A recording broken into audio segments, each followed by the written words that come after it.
Good afternoon, ladies and gentlemen. Welcome to the El Cajon City Council meeting. The meeting is now called to order. I'd like to ask our city clerk to please call the roll. All council members are present. Would you all please stand with me for the Pledge of Allegiance and then remain standing afterwards for a brief moment of silence. I pledge allegiance to the flag of the United States of America and to the republic for which it stands, one nation, under God, indivisible, with liberty and justice for all.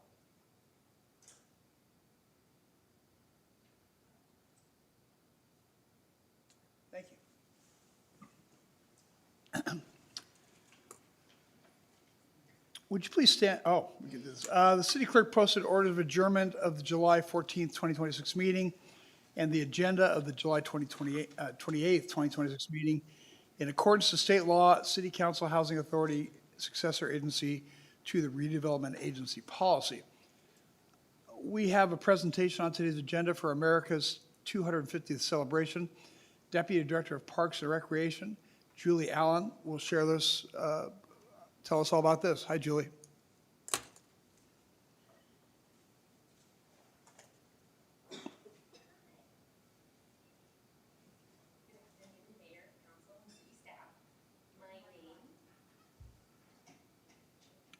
Oh, can you hear me now? There we go. Good afternoon. My name is Julie Alon, and I am the Deputy Director of Parks and Recreation. I'm here today to share about some America 250 celebrations that have been taking place this summer. We were able to light up the sides of City Hall with our America 250 logo. And I want to give a really big shout out to our facilities maintenance team for all their hard work with these projectors. Most of it had to take place after dark, and they made it look fantastic.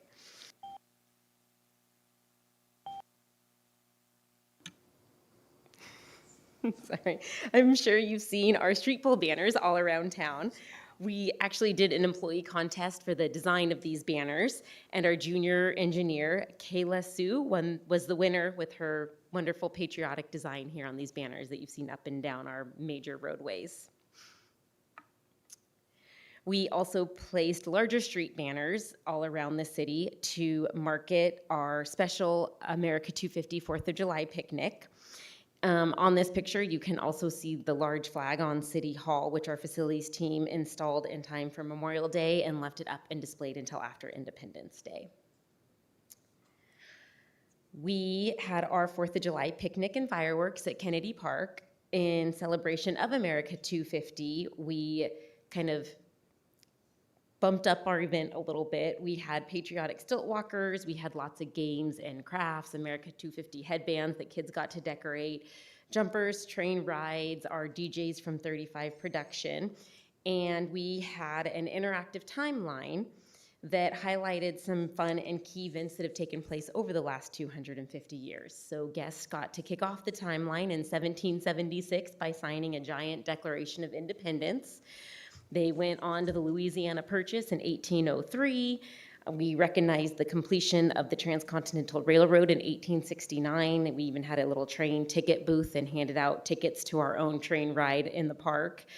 We were gifted the Statue of Liberty in 1886. And of course, we highlighted 1912 when El Cajon incorporated, and we handed out the I Love El Cajon buttons and pocket constitutions, which you should have up there. In 1920, we celebrated women gaining the right to vote and Americans landing on the moon in 1969. For 1990, we had the creation of the World Wide Web, and we had a QR code, and you could scan it and see the first ever website that was created. And then the timeline ended in 2026 with America celebrating its 250th birthday. So moving on with our celebration efforts, we hosted a community-wide Spirit of America decorating contest. So residents all around the city were able to sign up, and our panel of judges picked the top 3 winning houses. First place went to Yvette Delgado with her 250th themed decorations, and Ms. Delgado is here today. So I'd like to ask her to come on up, and we have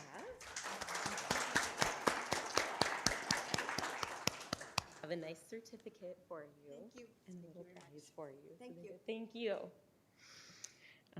Okay, and then our second place house, we have pictures of them here, went to Richard Strange And our third place went to Ron and Elizabeth Vallis, who couldn't be here today. But all of our contestants did a really great job, and we do appreciate all their participation. And lastly, we want to thank our sponsors for all of the America 250 celebration efforts. So I believe Mr. Mansour is here today and a few of our other business owners. So if you want to come up, we have some certificates for you as well. We want to recognize North Park Produce, Tykes Liquor, Three Brothers Liquor, Main Street Market, Fair Valley Liquor, Broadway Gas, Main Street Liquor, San Diego Cash and Carry, Oily Inc., Ranch Liquor, and Hamishaw Chevron. So thank you for all your generous donations to help us celebrate. Thank you. And I just want to thank you all for your support on all these wonderful America 250 celebrations. Well, first off, thank you very much and the staff for all the work they did, and all of our sponsors. And hold on one second. Put this on the table back. I want to thank all of our sponsors and everybody who was involved in this. It was a great celebration, great fireworks show, and it was really exciting for us all to be involved in it. The council might want to have something to say. Okay, we said that. Well, again, thank you. Thank you. Oh, Gary has this. Oh, it was wonderful, and the American flag on the city building looked fabulous. I've gotten so many compliments on that. People really, really like that. So I want to thank all the staff for arranging that. Thank you. All right. Okay, thanks Thank very you. much. Thank you.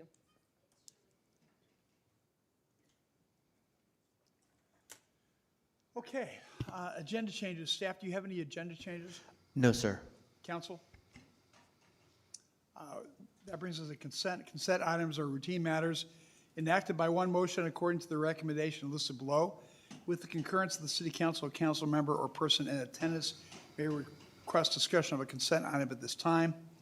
Council members, do you wish to pull any of the consent items? Which one, Mr. Goble?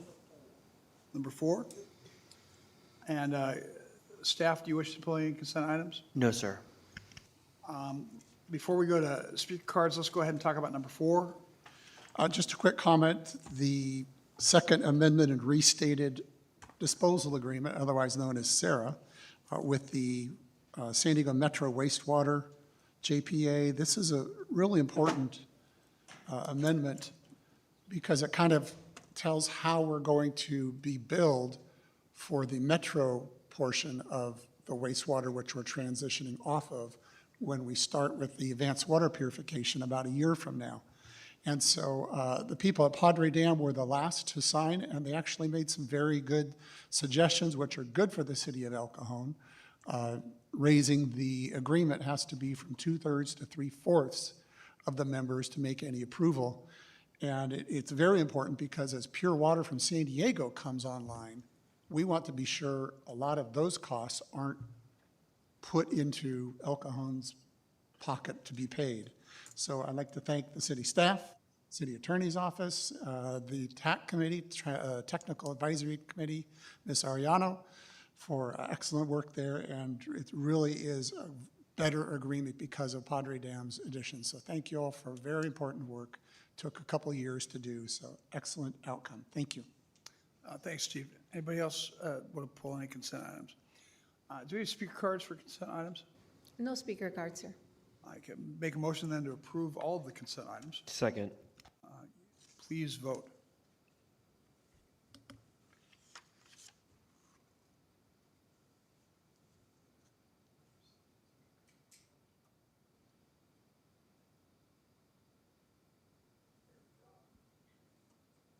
Okay.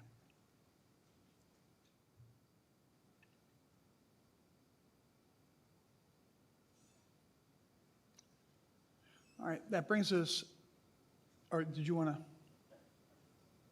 Yes. Motion carries by unanimous vote. Thanks. All right, we're now at public comment. At this time, any person may address a matter within the jurisdiction of the City Council, Housing Authority, successor agency to the El Cajon Redevelopment Agency that's not on the agenda. Comments relating to items on today's agenda are to be taken at the time that the item is heard. Please note that state law prohibits discussion or action by the city council on items not on the agenda that you bring up during public comment. Therefore, this is not a time that the city council will be answering questions about issues you might raise. However, we are taking note of the matters that you bring to our attention and will refer them to our city manager for follow-up as needed. And of course, an item may be placed on a future agenda. Angela, do we have any speaker cards under public comment? Yes, sir. We have a total of 5. We do have 1 remote speaker. We will be taking those that are in person first, and then we'll go to remote. The first in-person speaker is Lori DeBus.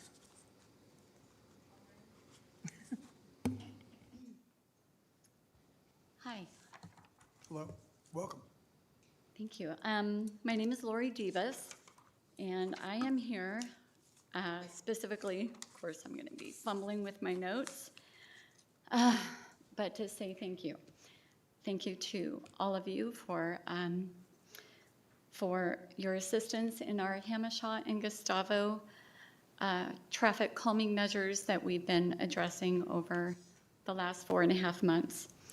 I know that everyone that I've worked with has been movers and shakers and very humble group of people, and I am very thankful, very grateful. So I know this started on March 8th when we had a very serious accident that happened on Hamishaw Road, and from there, a few of us showed up on March 14th for the first city council meeting, and it's kind of rolled from there. So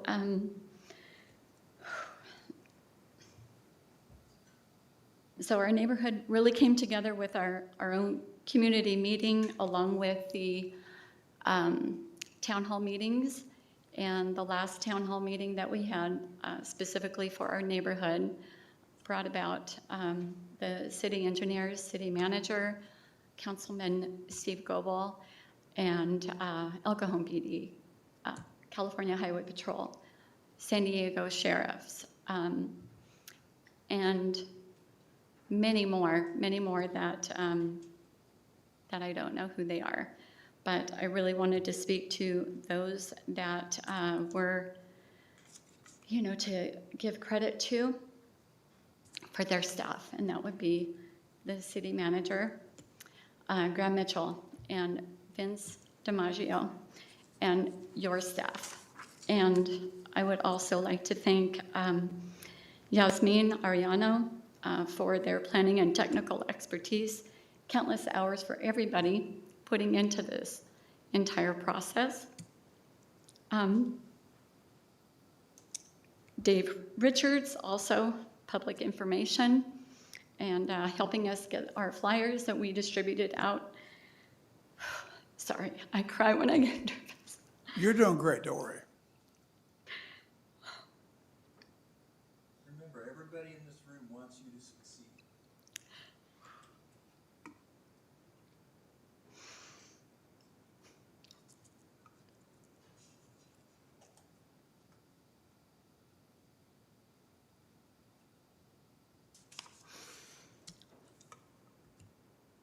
It's okay. Sorry.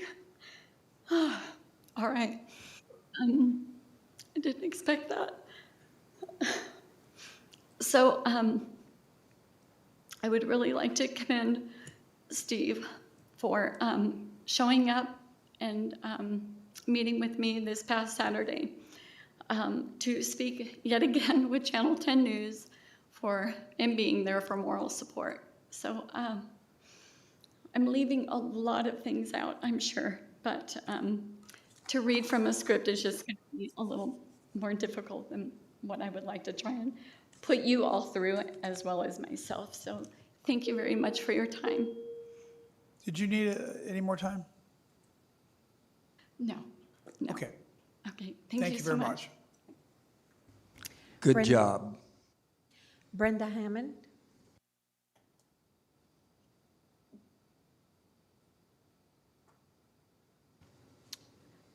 We will call on Mr. Ray Justice.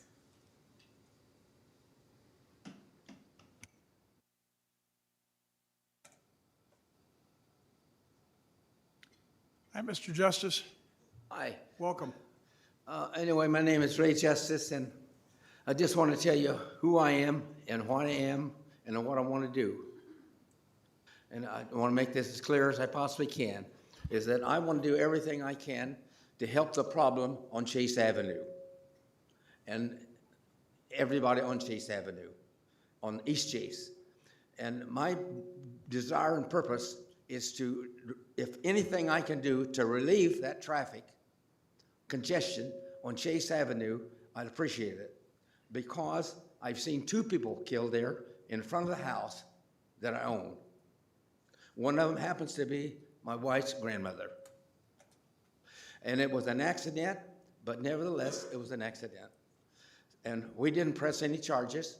We took it as an accident and buried my wife's grandmother. And one of my other tenants was there and was crossing the street and got killed. And then the thing I want to just appreciate what El Cajon has done for me and for the community is the service that they've rendered. There's one thing I don't understand, and that's what happened to me right next door. I think that I'm probably one of the oldest citizens in El Cajon. I think probably have bought more property, more pieces of property, and sold in El Cajon and made homes for as many people as ever has done in El Cajon. And my desire and purpose is, as what I heard here this morning, was terrific of what the city of El Cajon stands for. They stand for the people. They want to do the right thing. And that is my desire this morning, is to just make it clear to everybody here that it's a pleasure to be a citizen of the El Cajon. And even as I sit here and listen to the people pouring out their hearts and what they've done for the people of El Cajon. And I'm not a stranger at El Cajon. I remember some of the dear people that lived here are come and gone. I thought of different people that lived here in El Cajon, raised their families here. W.D. Hall, Willie Carroll, Bill's Barbershop. I get my hair cut there now. I come back and get my hair cut there. I've been here since I was 16 years old, and I probably bought more and sold more houses. And as a consequences, El Cajon has been really good to me. And the only thing I don't quite understand is that my neighbor next door, I cannot communicate with them. I've tried, and it's impossible. And to my understanding, that the reason they put that complex in there in the first place is because they got special permission from the forefathers of El Cajon. But in the meantime, they give them this special permission to build this complex under one condition, that they take care of their own water. And now they've come in there and tore down the wall and replaced it. And the water problem that comes over on my property now is twice as bad as it ever was. And I appreciate everything El Cajon has done for me, but what's happened recently has made things worse. And I appreciate any help that I can get to take care of my tenants. Thank you for bringing it to our attention, Mr. Justice. We very much appreciate it. Brenda Hammond.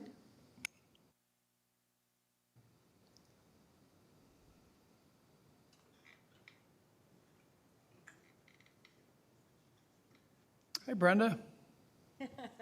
More balloons. Yeah. Okay, I was wearing this today, my El Cajon Fire Department shirt. I love it, but it got hot, so I had to put on a dress. But I wanted to say, I'm not going to be here later because I have another meeting to go to. But I got this at Parkway Plaza yesterday, this beautiful dress. And I don't know why people don't shop there. And I don't know what's going to happen on the agenda later, but I'm not going to tell you where I got it because I want you to walk through there and appreciate what's there and appreciate the history that's when you walk into the management, the office manager, where the office manager is. The history on those walls are beautiful. You guys should check it out. Just saying. Thank you, Historical Society. Thank you, Brenda. Next speaker is Rich Ryle.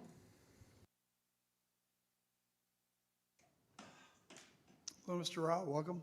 Thank you. If you're not part of the solution, you're part of the problem. In 2002, then City Councilman, now Mayor Wells, was listed as a board member of the CDC, which was later replaced by the Downtown Partners to manage the PBID. Since that time, Wells has never recused himself because of a possible conflict of interest. The partners began managing the PBID in 2011. In 2017, Graham Mitchell was hired as assistant city manager, and in 2018, he became city manager. Public records show Mitchell as a board member of the PBID in 2019.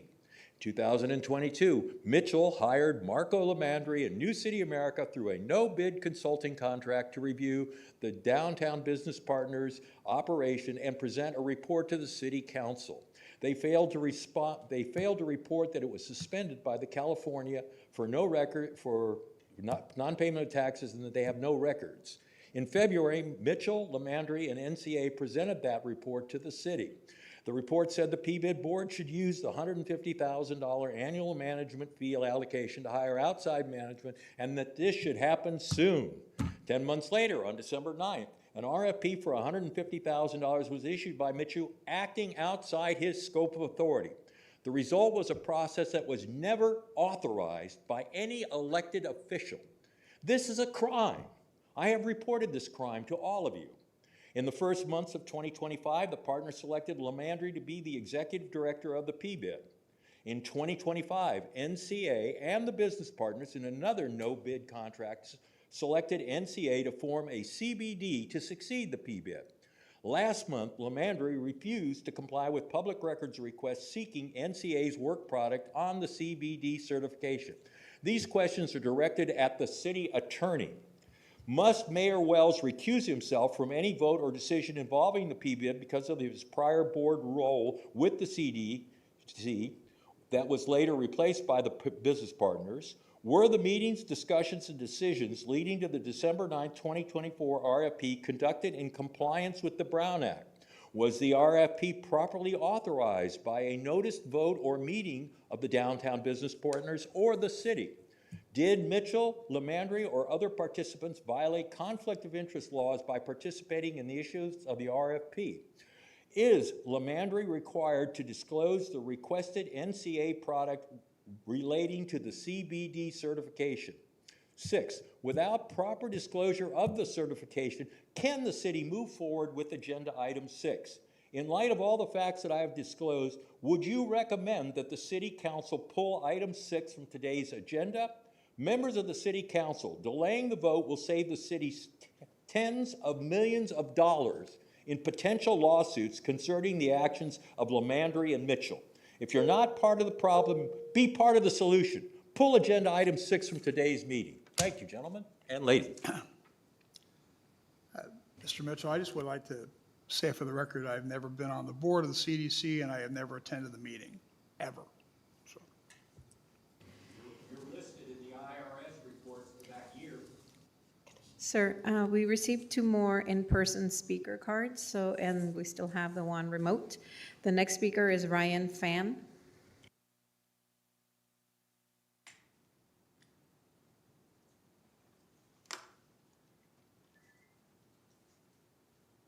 hello, welcome. Thank you.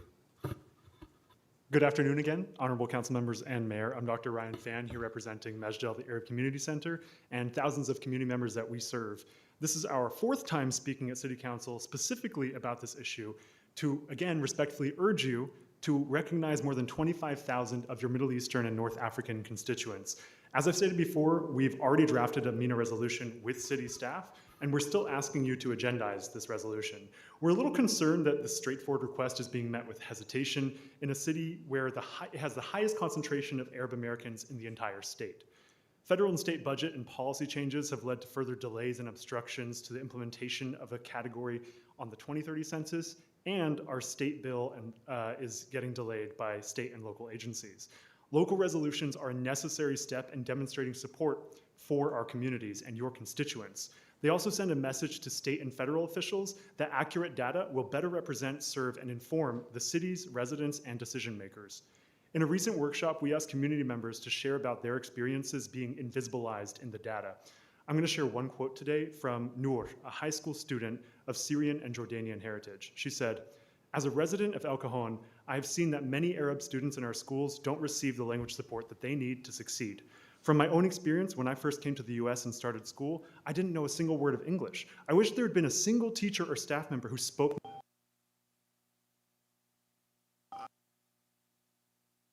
You off, I apologize, keep going, yeah.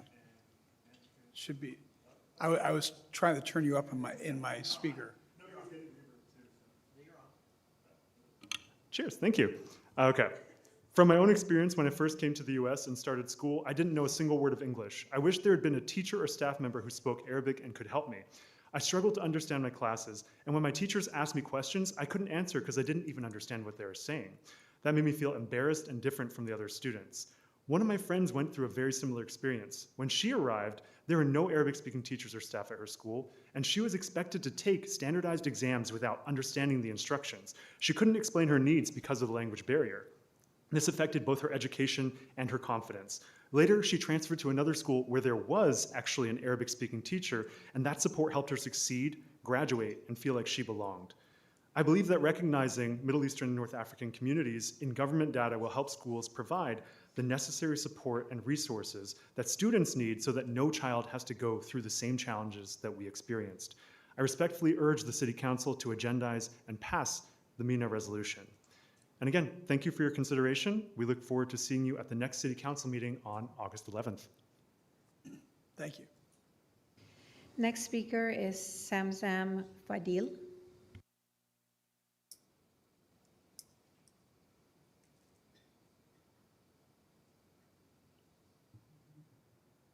Good evening, Mayor and council members. Welcome.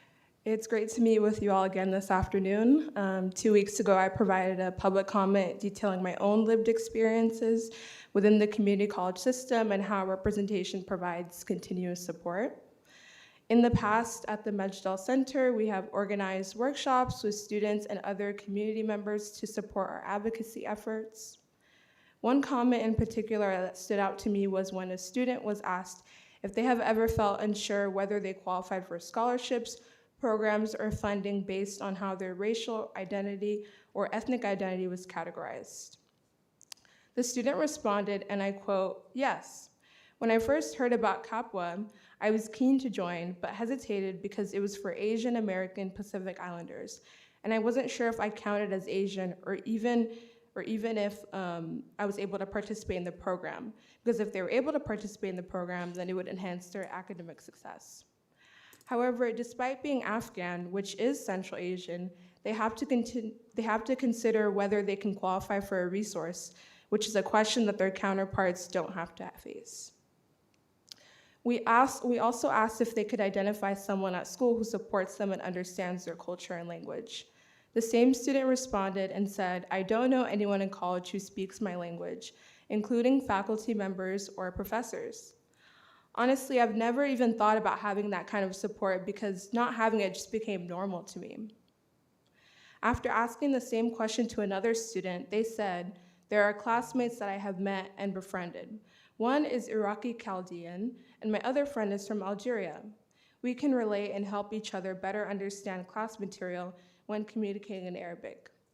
Despite the student not being able to reference an authority figure like a teacher or a staff member, they were able to identify some of their peers. Having this sense of community with individuals that they can relate to is important. However, having that representation from an authority figure who can be an advocate for them in higher settings is crucial. It's also unfortunate to hear that the student said it has become normal to them. Not being represented in academia and not having access to the same resources that other students are provided should never be normalized. But by not advocating for the implementation of the MENA category, you are indirectly saying that the representation from MENA communities does not matter, and that stories like this one student shared should continue to be normalized. So I kindly ask that you add our MENA resolutions to the agenda. Thank you for your time. Thank you.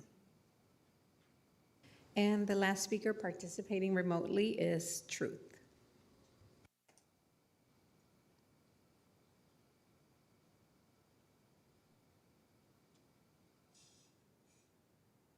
All right, hi there, City of El Cajon. It's Truth here to test your telephonic system since you had no takers during the last meeting. That's criminal. The finance system was simple until the adding and picking the agenda items part, because if someone accidentally signs up for the wrong item, they'd pretty much be doomed during the meeting. They'd have to rush to sign up. It's not gonna happen. So it'd be really helpful and more accurate to include the item title with the numbers, since it's easy to get numbers confused. Now, for the record, I was against all salary increases because Michelle was spot on about bad optics during budget cuts and reserve dipping. So good on y'all for doing the right thing and denying it. I also do not support the main resolution simply because it sounds like its backers are mostly political and politically motivated. I do support a change in federal labeling, so I'm going to recommend DC. Now, last meeting, Steve brought up selling recycled toilet water, then it being dumped into Clean Lake Jennings. Water rates are essentially reflecting the double paying for both the City of San Diego's Metro Impure Water and the East County Toilet Water Project. This is because nobody wants to invest in reservoirs and dam infrastructure left neglected for decades. There is no drought when millions of gallons of pure, natural, clean water is dumped every day out of Lake Hodges for no legitimate reason. Metro should be giving away that water for the cost of labor rather than wasting it.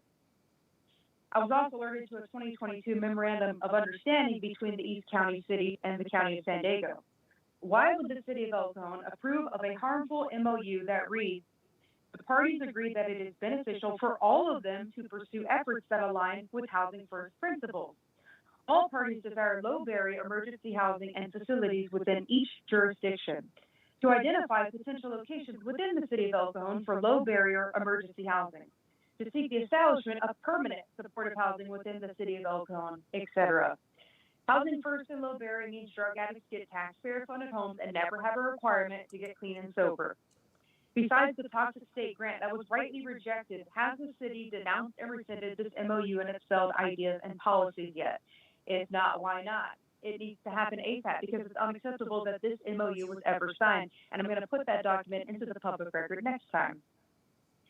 And related/unrelated, it's nice that tables have finally been set out on Main Street. Sometimes I've taken my meals to Prescott Promenade, which of course has not been kept clear of homelessness. They don't tend to be much of a problem, but when the only places to sit in downtown are benches used as beds, it's not exactly a desired experience. So what will prevent these tables from becoming the same experience? Because I'd love to have somewhere to eat my falafel sandwiches and za'atar pizzas when it's not 90 degrees outside.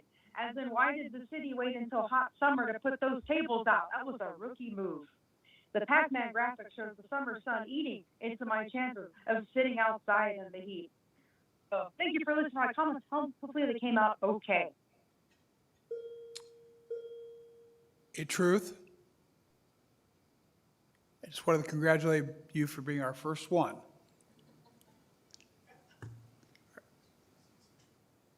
But she's gone. All right, is that it then? That's it? Okay, great.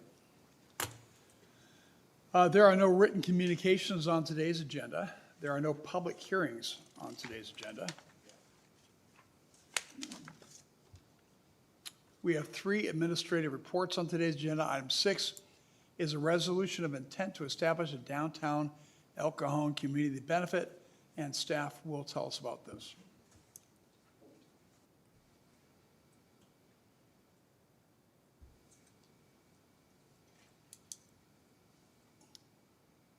Good afternoon, Mayor and members of the City Council.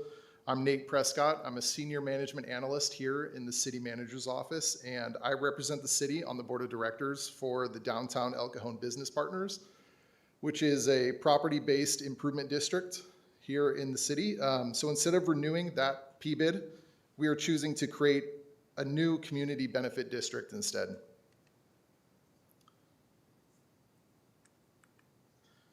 So first off, I wanted to give you some background since this has been a work in progress for a while.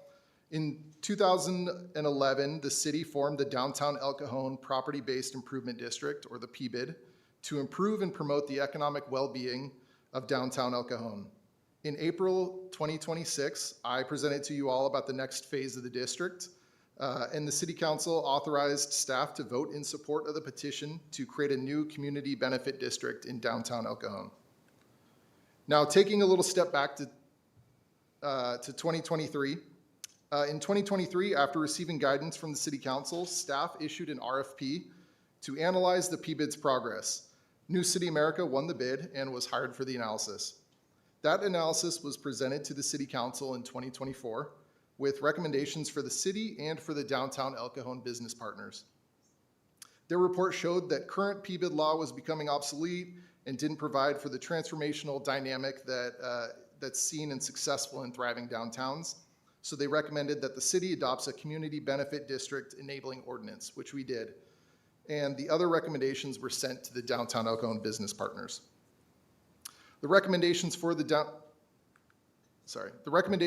downtown El Cajon business partners included expanding the board of directors to add representatives from organizations like the Marriott and the Magnolia, which we've done. The recommendations also included expanding events beyond the Cajon Cruise and Music on Main, which we've done. And in 2 weeks at the next city council meeting, you'll be receiving a presentation from the downtown El Cajon business partners about their Alley Cat Art Fest event that's going to be coming up in September. And lastly, to improve operations and management, they recommended that they should hire a full-time executive director to remove the management burden from overworked volunteer board members. So from this final recommendation, the board of directors for the downtown El Cajon business partners authorized an RFP for district management services. They sent it out. They received 4 proposals and voted to hire New City America to manage the district and advise the board. Marco Lamandri is the executive director of the downtown El Cajon business partners, and he's here to answer any questions that city council might have. Now, I wanted to give you some more general background info on community benefit districts. It's been a while since we put that enabling ordinance through, and so wanted to give you a refresher. Community benefit districts are independent organizations that oversee a specific area with specific goals and intentions. So the downtown El Cajon business partners oversee a specific area in downtown El Cajon, and their goals and intentions include street maintenance and beautification above and beyond what the city provides, events in downtown, marketing for the area and its businesses, and more. The district is its own independent organization, and the city doesn't have direct control over it. Districts are funded through special assessments on property owners. The property owners have an extra line on their property tax bill for this assessment, and the money goes to the downtown El Cajon business partners and can only be spent on bettering the district. The city works with the county to collect that money, but it's all sent to the downtown El Cajon business partners, and it's required to be spent benefiting the people who are paying that assessment. And lastly, districts, they're not a subsidiary of the city. They're a separate legal entity. Think of them like the water district. They operate in El Cajon. They work with our taxpayers, but we don't necessarily control what they do day to day. The city's ongoing role in these districts, if there were more, the ongoing role is pretty minimal. Most of our role happens in the creation stage. The city's role is to authorize the creation of these districts through an enabling ordinance, then issuing official ballots when the petitions are complete, holding a public hearing regarding the creation of the district, and creating a resolution of formation that would create the district. The city council makes it legal for a district to exist, but then after that, it's up to the property owners in the district to manage themselves. We don't have much direct authority over it. The city is involved with the district, and we're on the board of directors because we are property owners in the district, not just because we're the city in their district. We actually own property in the district, so we have a say in what goes on. So now with all that background, we can move on to today's business. In April, the city council voted to authorize the city manager or designee to vote yes in the petition to create a new community benefit district in downtown El Cajon. The downtown El Cajon business partners received the necessary amount of supported petitions to move forward, and those petitions are on file with the city clerk. Now we're back for the next part of our process, which is to have the city council receive this presentation on a resolution of intent, to authorize the city clerk to mail the ballots, and to authorize the city manager or designee to vote yes in the official ballot. And then after that, the property owners have 45 days to vote and in support or against the creation of this district. At the end of the 45 days, the city will hold a public meeting in relation to this issue. The city council can consider approving the 2027 management district plan and consider adopting the resolution of intent. After all this happens, city staff will open all the ballots, record them in a public setting, and everything will be official from there. So our staff's recommendation to the city council is that you receive the report and petition drive results, that you adopt the next resolution in order to approve the resolution of intent to set a public hearing and direct the ballots to be mailed to affected property owners, and to authorize the city manager or designee to vote yes on the city's ballot in support for the creation of the downtown El Cajon Community Benefit District, and that you accept the management district plan and the engineer's report for the proposed community benefit district. Now, before we conclude, Angela, our city clerk, can give us a status update on the petitions. Sir, I just want to confirm that yesterday I did receive the petition for the CBD. It has been available in the city clerk's office for review, and I do have a copy in case anyone from the public wishes to review that today. Thank you all. If you have any questions, I'm here to answer questions, or Marco Lemandry is here to answer questions about the district as well. Questions? No? Thank you. Did a good job. Appreciate it. All right. Angela, we have your speaker cards? Yes, sir, we have one from Rich Ryle.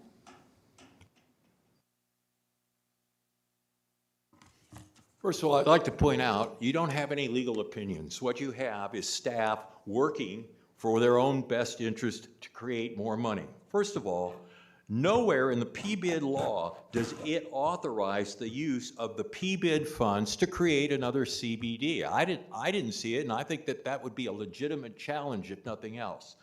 Nowhere has anybody, and you just received the petitions today. I never got a chance to review the petitions. When you're doing election work, the first thing that you want to do in an election is you want to see the process, how the process was done, whether they made any mistakes.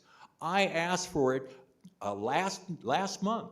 He had that information, and then he says, no, I'm not going to give you the product. I won't give you the product. I'm going to give it to the city.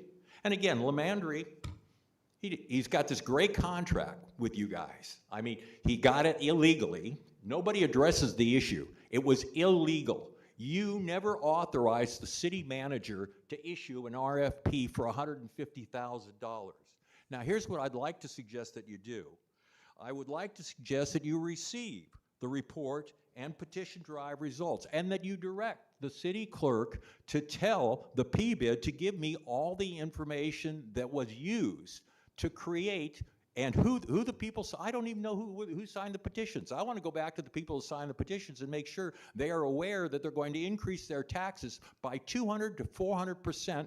That's in the memos from Graham Mitchell saying, how are we going to sell this thing when we're selling it at 200 to 400% increase in taxes?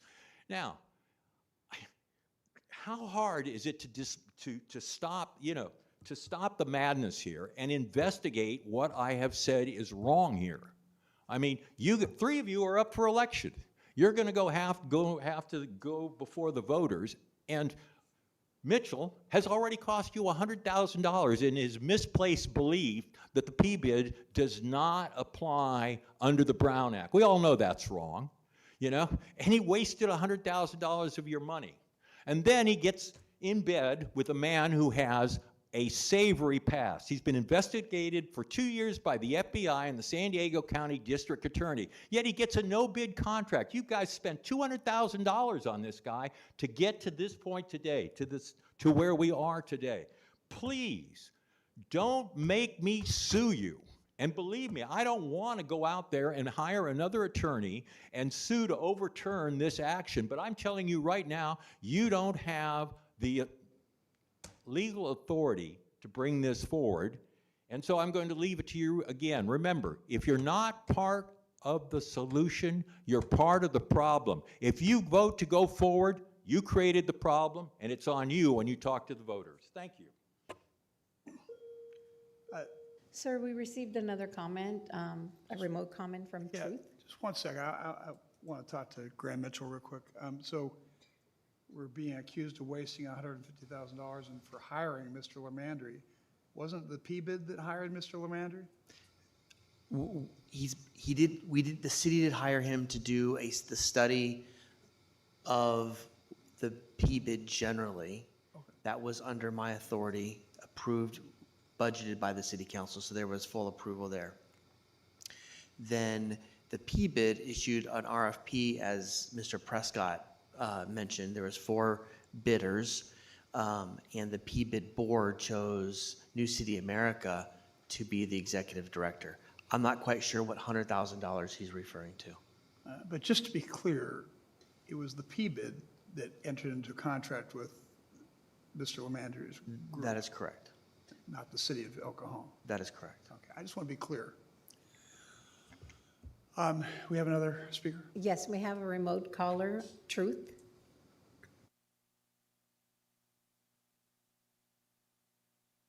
Hello, Truth.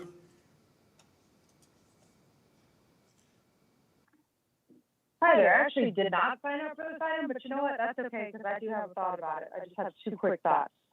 And that is, I am a little bit concerned about businesses having another tax. Now, I did kind of skim it. I don't think the taxes seemed extreme, but that's right now.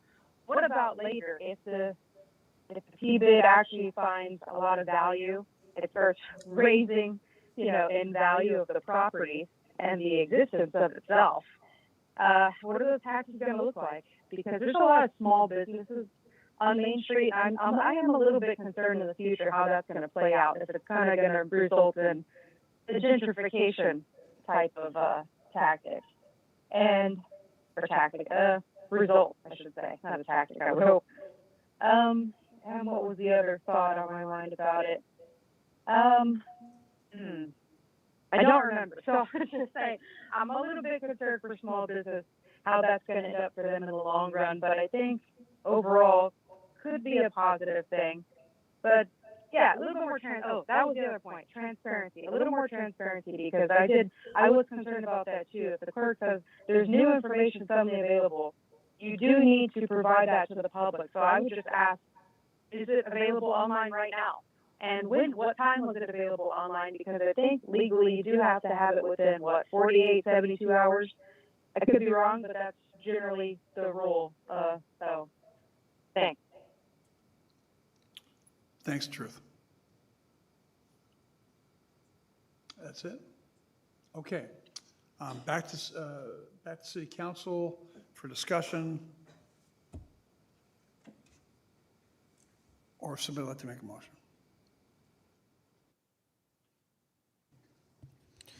Yeah, I'll make a motion to receive the report, adopt the resolution to approve the resolution of intent to set a public hearing and direct the ballots to be mailed to affected property owners, and designate the city manager or designee to vote yes on the city's ballot in support of the creation of the Downtown Community Benefit District. And I'll make my final motion to accept the management district plan and the engineer's report proposed for the CBD. Second. All right, it's been moved and seconded. Please vote.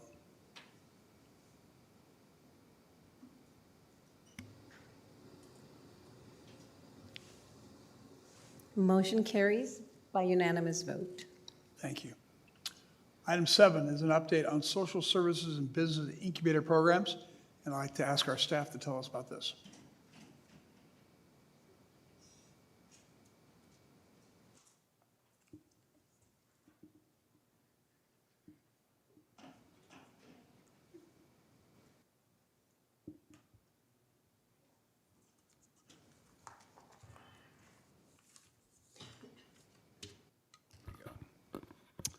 Hi there, good afternoon, Honorable Mayor and City Council. My name is Ryan Villegas. I'm a Senior Management Analyst in the City Manager's Office. Today, this report will be an update on the social services and the business incubator projects or programs that are at 405 East Lexington Avenue. So there's a quick roadmap of where we're going to be going today. I'm going to provide a recommendation first, then I'll go into a background. I'll give an update on the status of the building improvements, and then I'll actually hand off the presentation to the Chaldean Community Council, who will provide updates on the 2 programs that are over there. All right, so since the CCC is going to be closing out the presentation, I actually just wanted to start with a recommendation. This is for report purposes only, so no action will be taken. So the recommendation is that the City Council accepts the report. All right, so as a background, in early 2024, the city purchased the property at 405 East Lexington Avenue using ARPA funds. A couple of months later, the city entered into 2 5-year lease agreements with the Chaldean Community Council following an RFP. One is for social services at the location, and the other one is to administer or operate a small business incubator. The small business incubator agreement does have a 3-year program review, which will take place next May.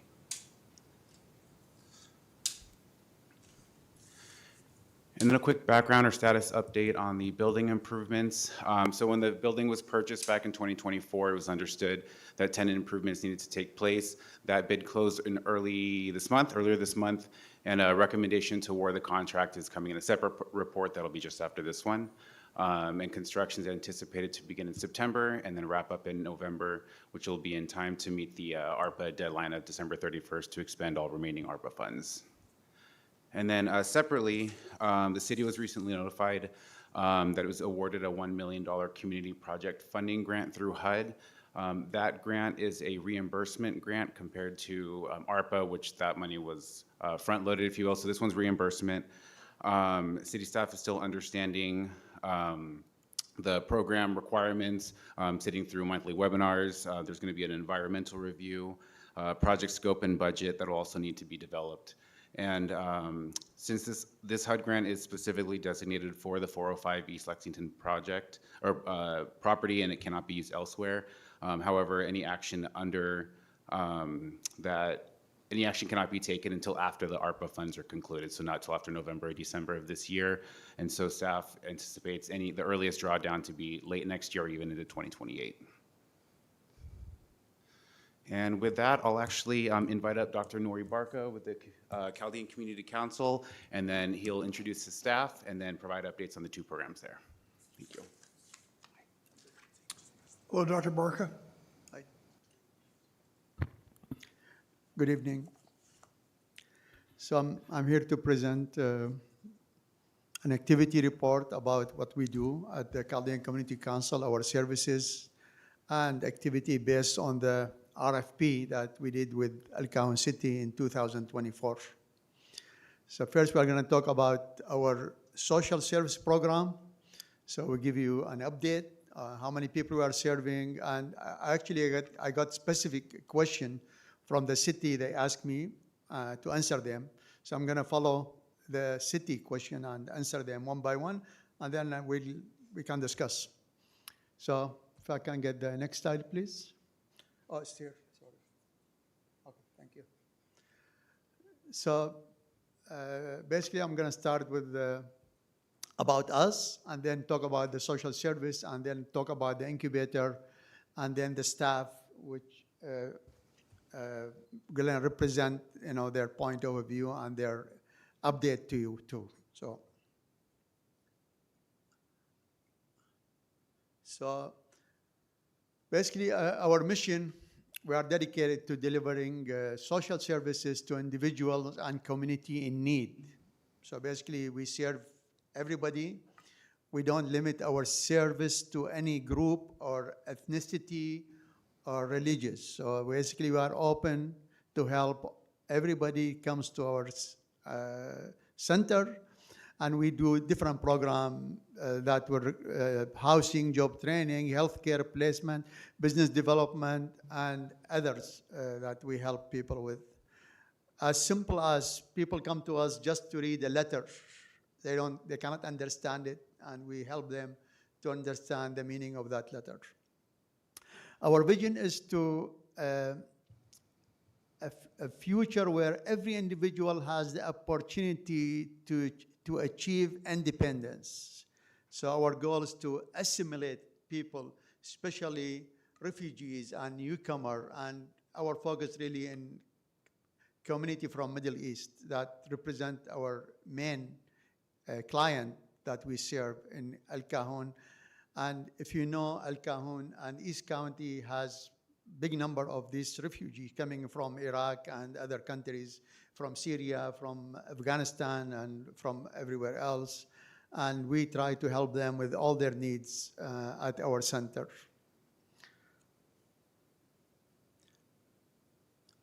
So this is going to give you an idea about the number of people we serve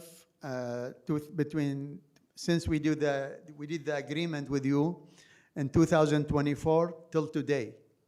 So we serve 16,921 people since we signed the agreement with the city of El Cajon. And annually, that represents around 7,000 families a year that we are serving and helping in different ways. We can serve up to 25,000 based on what we have, our staff, because that was one of the questions the city asked us, what is our capacity? We have 15 staff members and volunteers working every day at our center. And based on this number, we can serve up to 25,000 people annually. And basically, these numbers showing you month by month is not very maybe clear for you, but before even like COVID time, we used to serve around 2,000 people a month. And there was a lot of need for our service, but now you can see still like we are doing. And this, what we do here, actually, we are only working part-time. So we work from 10 to 2 because we cannot afford keeping our staff full-time. So we decided to only work 4 hours a day and keeping our staff. And actually, we were going to cut staff at the beginning of the year because we didn't have fund. And most of the staff that we talked to, and we were telling them, sorry, we cannot afford to keep you. They were crying. They didn't want to leave. And they are here. And they said, we're not going to leave, even if you force us to leave. They switched from being employee to being volunteer. So I really appreciate these people because they are really they have the passion and the love to help people, and they saw what we are doing is very genuine. So we thank them for that.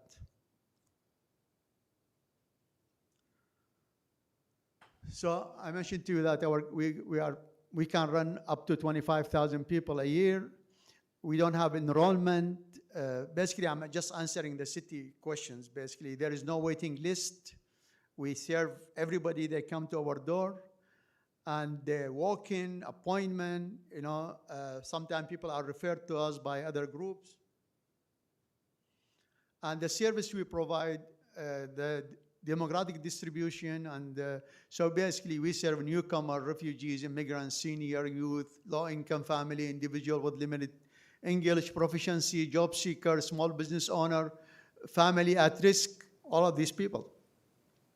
And we provide like service to people seeking assistance regardless of their race, ethnicity, and like I told you about that.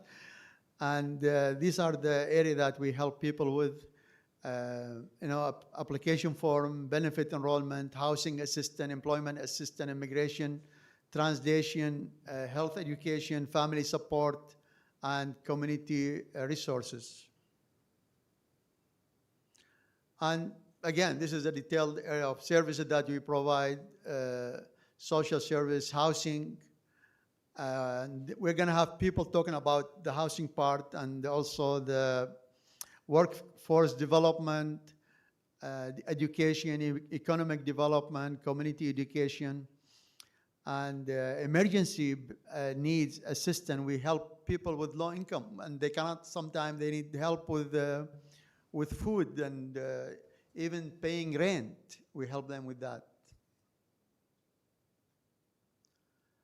So about the question about the duration, and there is no standard duration participation, and there is service are provided based on the individual and the family needs, and people can return anytime they need assistance. That's another question the city asked us.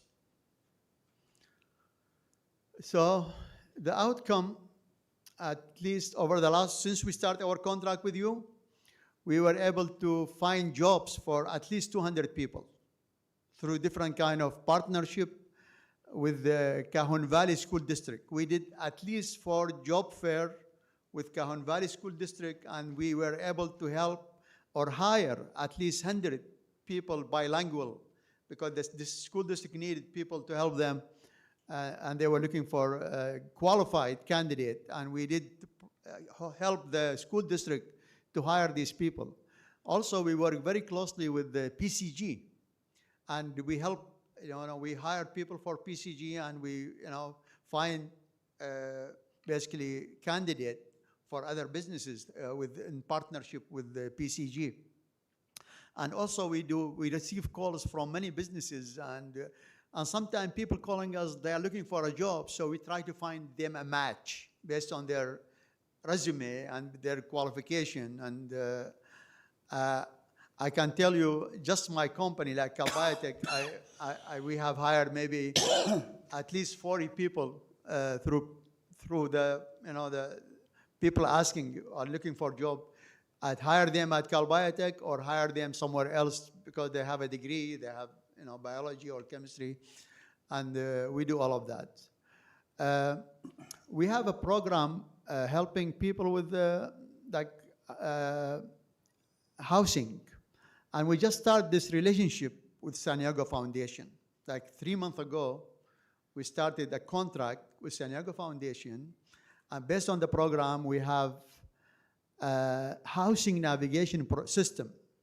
One of our candidates is going to talk to you about it, and the way we are helping family at risk with finding houses, and helping them and supporting them with the deposit of the housing, and also buying furniture.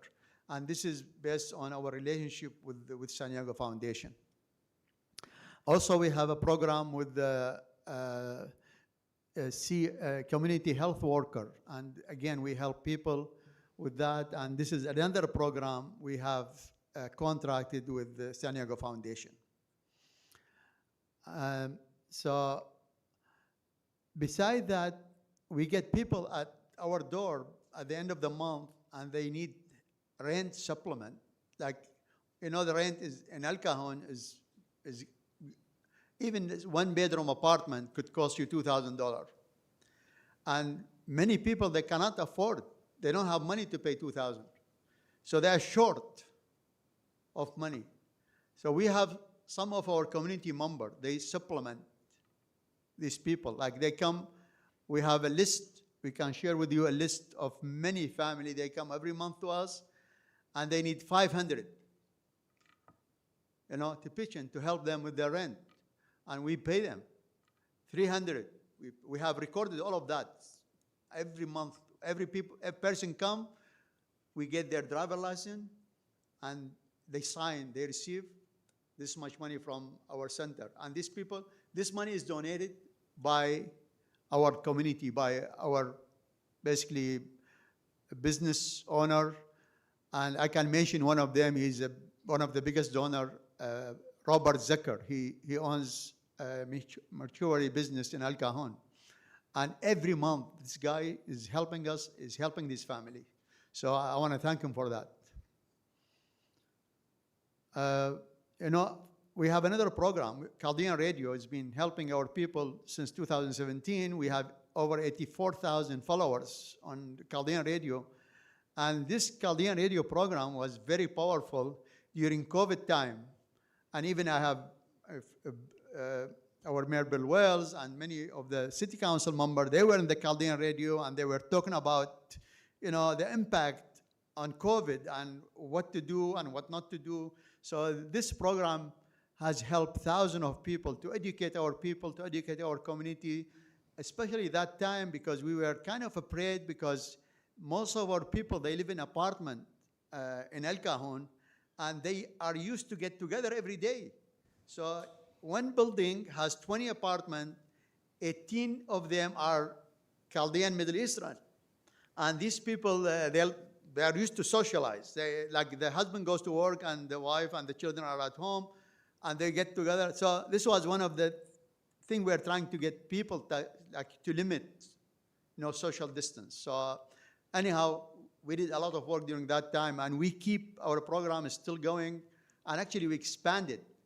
And one of the things that we did now, and Ryan mentioned about the HUD, is to expand our program from becoming just like Chaldean Radio. We are doing, based on the fund we are receiving, a program called MPBS. So we are creating a channel like KPBS, MPBS. MPBS will distribute program and in different language to all over the United States, different program that will help educate and communicate with different communities, whatever background they have. So basically we'll call it Middle Eastern Broadcasting Services. And there is no channel like that in the United States. So it's gonna be the first channel that we can provide this kind of service.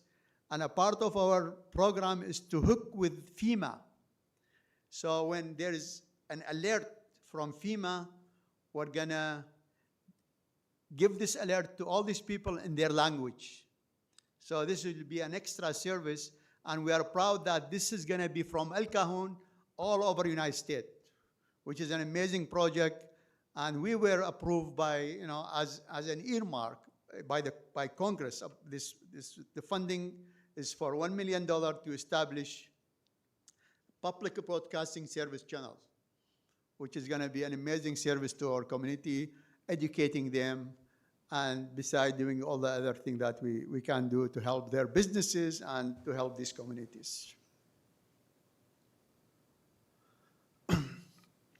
So all of that, as a board, we are all volunteer, and we have one executive director that's on salary, and since 2017, total grant received by our council is close to 900,000, almost 100,000 a year. And imagine a team of 15 people with all the things that we are doing and averaging 100,000. So actually the first like 5 years maybe, we didn't have any fund. We were just depending on ourselves. We were pitching in, we were donating. We didn't ask, we didn't apply for a grant even. But now, because we are doing more things, we had to go and apply for a grant. So that's the reason we got, this is, you can see 2025, we received 130,000 in a grant for the whole year. 2026, we received 140,000. Our payroll is 240,000. How can you manage? We have to pay, we have to donate, we have to help. That's what we do. It's not, we cannot depend on government money. And we cannot cut our program. Like even when I tell you, I sat down with these people and tell them, please, we cannot pay you anymore. We cannot afford to pay this salary because we cut the time 50%. They don't want to leave. So we appreciate that these people are really helping and becoming involved. So when we get this award from the city, it was a big help for us.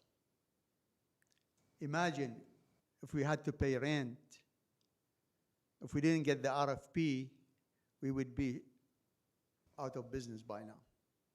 We wouldn't be able to continue serving all these people.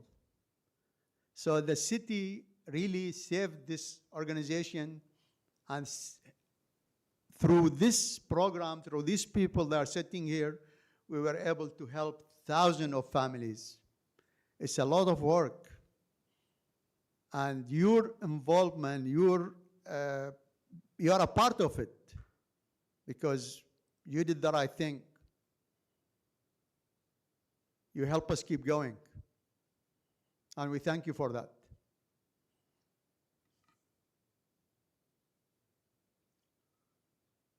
So the board of director, we don't only provide support, but also we built a strong foundation and collaboration, like a part of it with the city of El Cajon.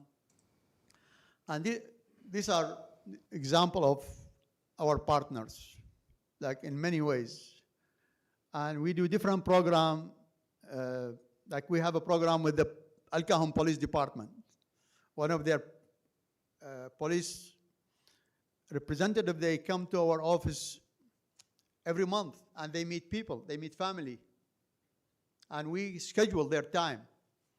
They confidentially, they talk to them and they share their issue, their story, their problem, the counseling. The same thing we do with the DA office. We have representation from DA office to meet people and they talk about their issue, domestic violence and other things like. We have very good relationship with EDC, with the Crossman Union High School District, with the Cajon Valley Union High School District, with the Catholic Charity, with the San Diego Foundation, with the, for sure with El Cajon City, that we mentioned that. And San Isidro Health, we have a program with San Isidro Health. We are starting a project that we are going to serve senior.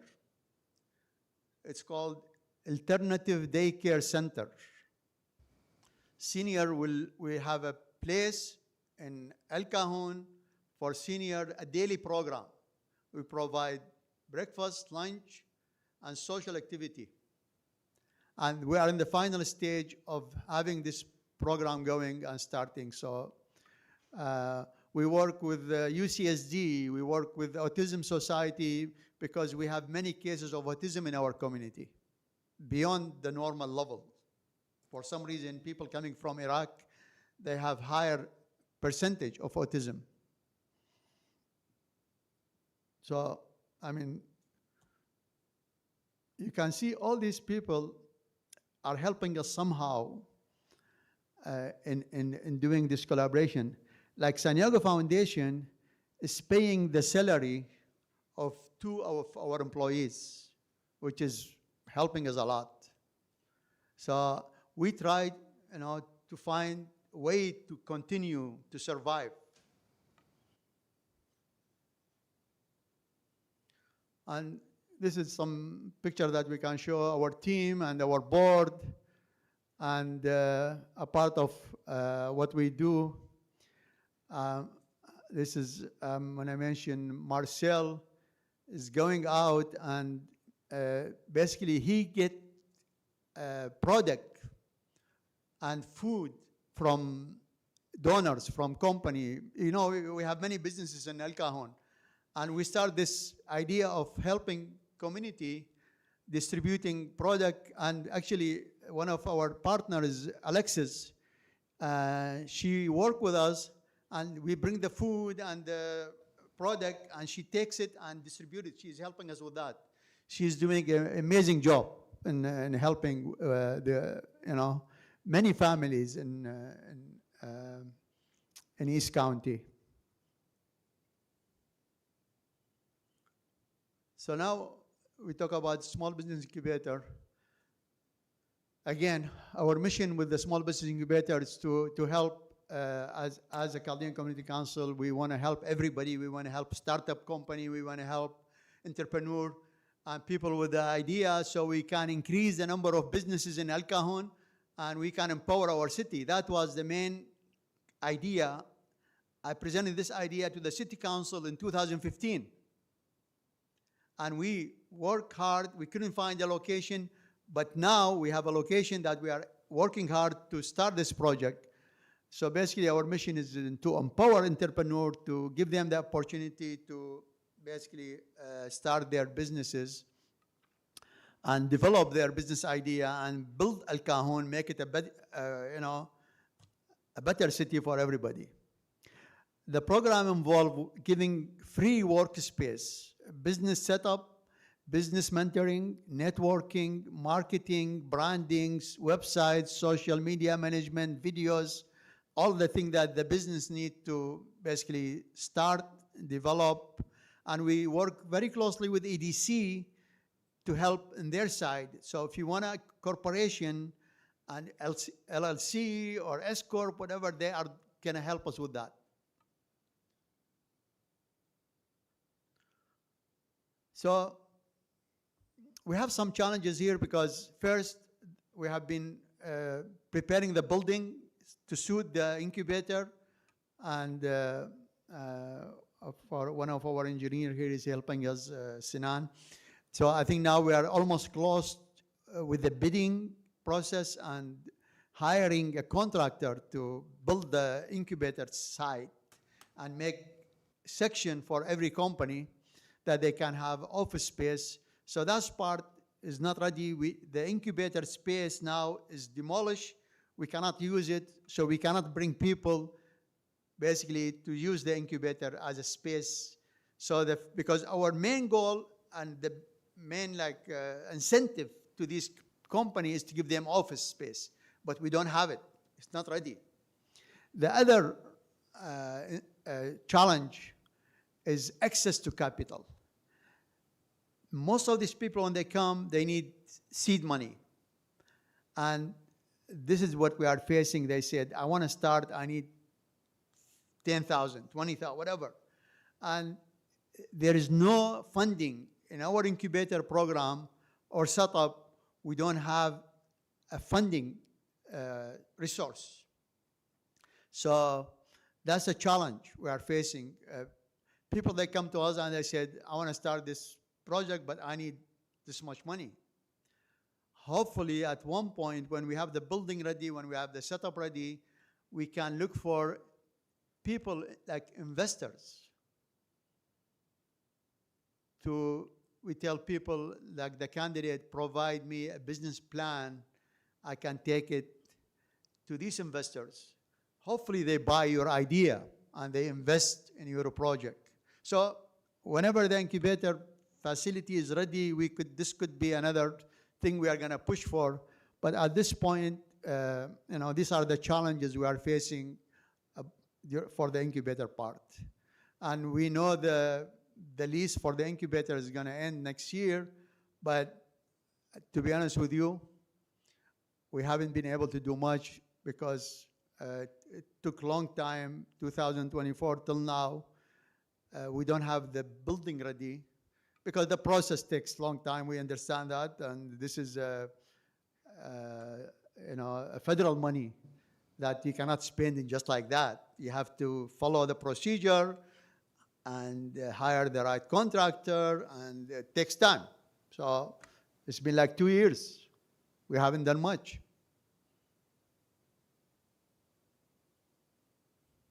So we have candidates coming, and we are trying to help them in different way, mainly with social media management, helping them with website, helping them.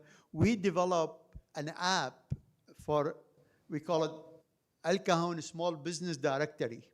So we are building a business directory that people can go online and search for the business. If you need a plumber, you just put plumber, and then you get all the plumber list that, So this is an easy app that people can follow. They can put their business owner, put their business card, put their video, put whatever they need. And so our team built this concept. They built the app beside building website, building, doing reels, doing videos.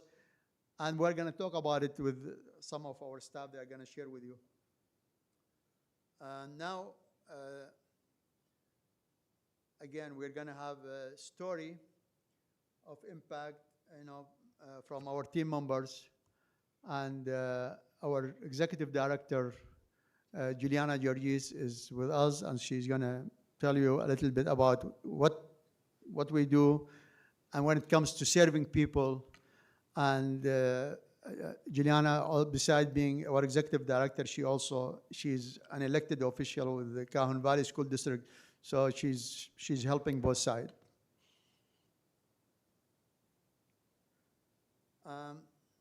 Basically, one of the ideas that we are putting together, we are working with a new group now called Chaldean Chamber of Commerce. they are starting a chapter in San Diego. Basically, they are in Michigan. And we're working very closely with this group to build or to merge together to help our people. And one of the program, we call it Chaldean Giving Back. This is like a bus. The theme, like this bus will go around, and you can see inside the bus, there is like a grocery store. And we go to low-income community when people are in need. People can go inside this truck, in this bus, and they shop for free. And this is what we call it Chaldean Giving Back. We believe that Chaldean, they came here, they were refugees, they were poor, and they came with no money. But Chaldean, day after day, they are growing. Their business are growing in El Cajon and East County. We have 10,000 families. We own 2,000 businesses. 20% of our families are business owners.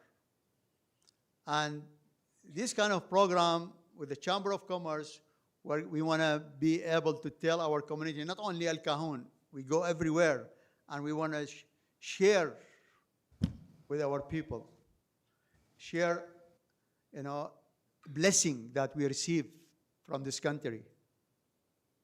We came here poor, we came here needy, we came here with nothing. We fled our country. El Cajon helped us to grow. El Cajon became our house. El Cajon became our city.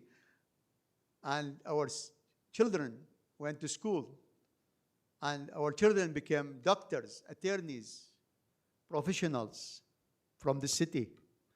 So we appreciate everything the city is doing for us. And we appreciate the opportunity that the city is allowing us to serve people who are in need because of this RFP that you help us with. So I would like to thank you for that. Thank you so much. Well, thank you, Dr. Barker.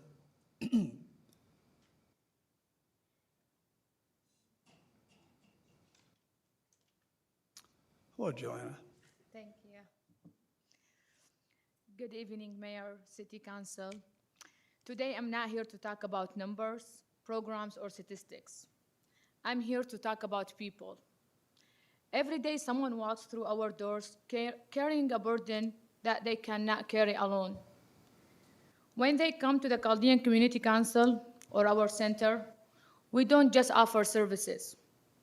We welcome them with compassion, we listen, we encourage, we remind them they're not alone.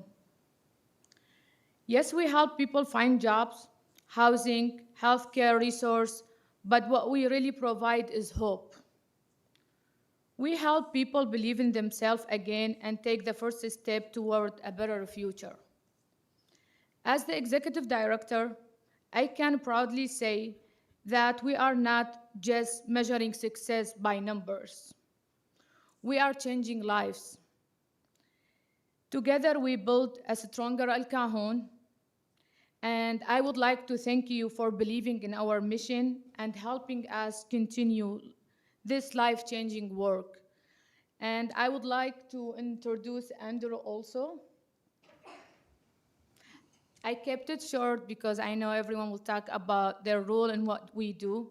And then if you have any question, we can answer all the questions after the presentation. Thank you, Andrew. Good evening, council members, mayor. Thank you very much for having us. My name is Andrew Whitney. I have been at the Chaldean Community Council for almost a year. It'll be a year in September. And one of the things that I can truly say is that being an English speaker first, some of the people that come in to our center, to our council, they need a help, they need a bridge between Arabic speaking and English speaking, especially with services like Medi-Cal, Social Security. I do a lot of work with community college. I help people write resumes to get jobs. The breadth and the bandwidth that we have at the Chaldean Community Council helps so many people in so many different ways. It's truly an honor to work there.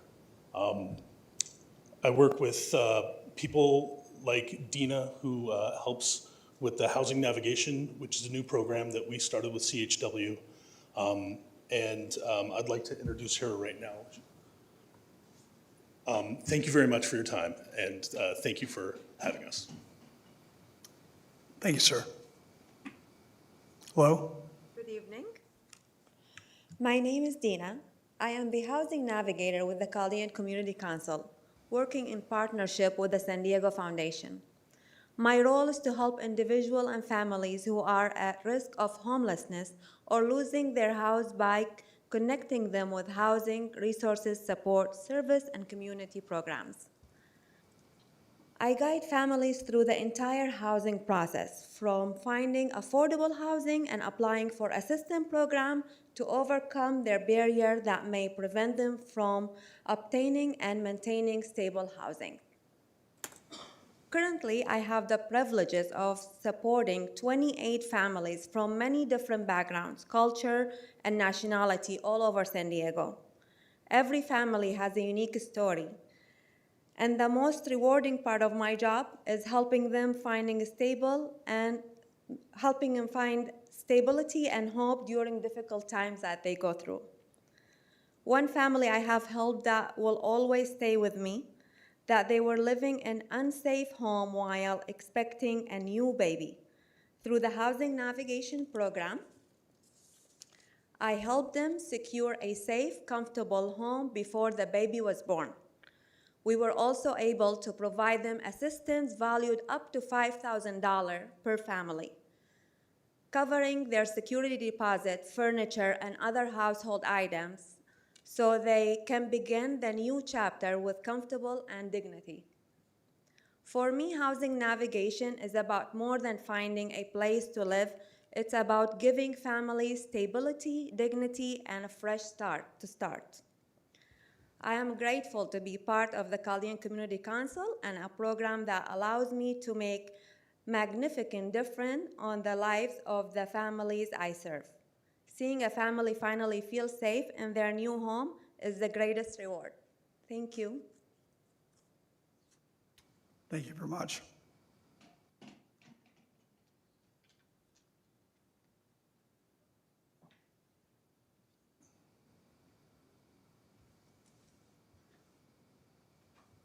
Hello there.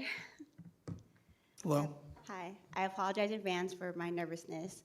But my name is Lenita Imperio. I work at the Chaldean Community Council in the Small Business Incubator. I haven't been there for that long. I'm still in the process of learning the business, but I'm pretty excited because I'm so used to working in like fast food. So I genuinely love helping people, so I think being in this position will be able to kind of get me out of my comfort zone and to be able to really help people and do something that I really love. So I'm excited to be a part of this community. So thank you. Thank you very much.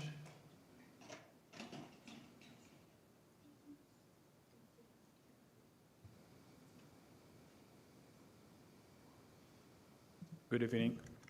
Good evening. My name is Roida. My name is Olfin Nagara. We're the head of marketing. So today, I want to talk about a very important project that we started, which is a podcast about successful stories. We started this podcast with one simple goal: to give local business owners, entrepreneurs, and professionals a platform to share their story. When a local business owner appears on our podcast, they're not just promoting their business. They are inspiring the next generation of entrepreneurs, building trust with the community and connecting with the people. But the impact goes beyond business.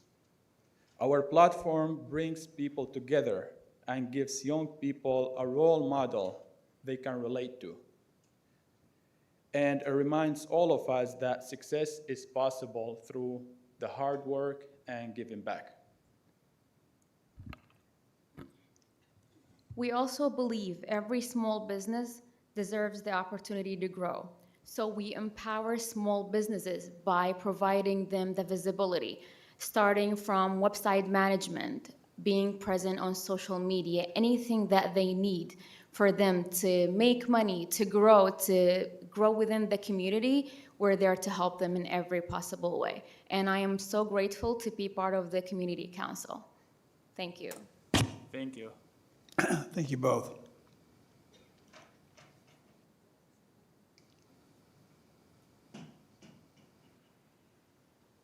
So, thank you so much for your time. And basically, the closing statement on behalf of our board, our staff, and thousands of the family and individual that we serve, we thank you. We thank the city. We thank the staff, all of you, for building this relationship with the Chaldean Community Council and allowing us to serve all these people through the member of our, and this is not everyone, so we have many other that they couldn't make it. And one of them I would like to mention, Dr. Jibrail. He's a dentist from Iraq. He's been helping our people. His specialty is immigration and citizenship. So when people need to be citizen, they come to him, and he's doing the paperwork for them. Everything we do is for free. We are proud that we are serving people. We don't charge.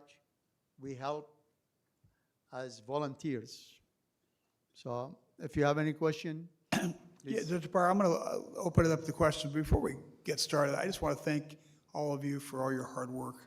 Thank you. And, you would never say this out loud, and I don't want to embarrass you, but I know that you give personally of your finances, your time, and your expertise to help your community, and we need more people like you, so thank you very much. Yeah, I always feel I am blessed to be here, and I always tell people I came from nowhere. I came to United States with $1,000. I was able to build a company, a biotech company. I sold it for close to $40 million, and this is my love. I want to help people. I want to give back because this country helped me, and I want to help as much as I can. And not only with that, I mean, we have charter schools. We have now 3 locations, 600 kids. And the work we do goes beyond all of that. We have a program that we help people in Iraq, needy families. We call it Adopt a Needy Family. We send $55,000 a month to 550 families. We do all of that. Like we built our community step by step, and we have people that are everywhere I go. There's people like we built teams. That's what we have. We have teams. We have very strong team players in our community. Like in the school we have Brother Keith Ishaqi. We have with the Chaldean Community Council we have people like Ryan and many other people helping us. I'm not doing it by myself. I have a team and an army of people behind doing all this work. So we thank them all. Let me see if there's some questions. Anybody have questions for Nori? I think you explained it all. Thank you for the update. We very much appreciate it. Thank you. Let's see if there's any speaker cards on this item. Yes, sir. We have 2 remote participants. The first one will be Truth.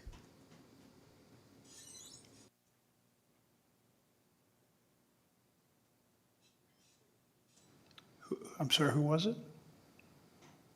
Truth? Oh, go ahead, Truth. Okay, hi. So this program is 100% BS fraud. The Felt Incubator Program continues to be propped up since 2023, despite the fact that there's 0 local businesses that are still in existence since its creation. This year, only 50% of alleged clients didn't even respond. No business has graduated from the program. I can tell the Chaldean Community Council isn't measuring success by the numbers, all right. It's not free. It's costing us, the people's tax dollars. The building has been in unusable junk condition. How is anything legitimate going on? The Chaldean Community Council basically got a brand new building, or is going to, for doing nothing tangible. Its CEO came to council last year with a bad attitude when questioned.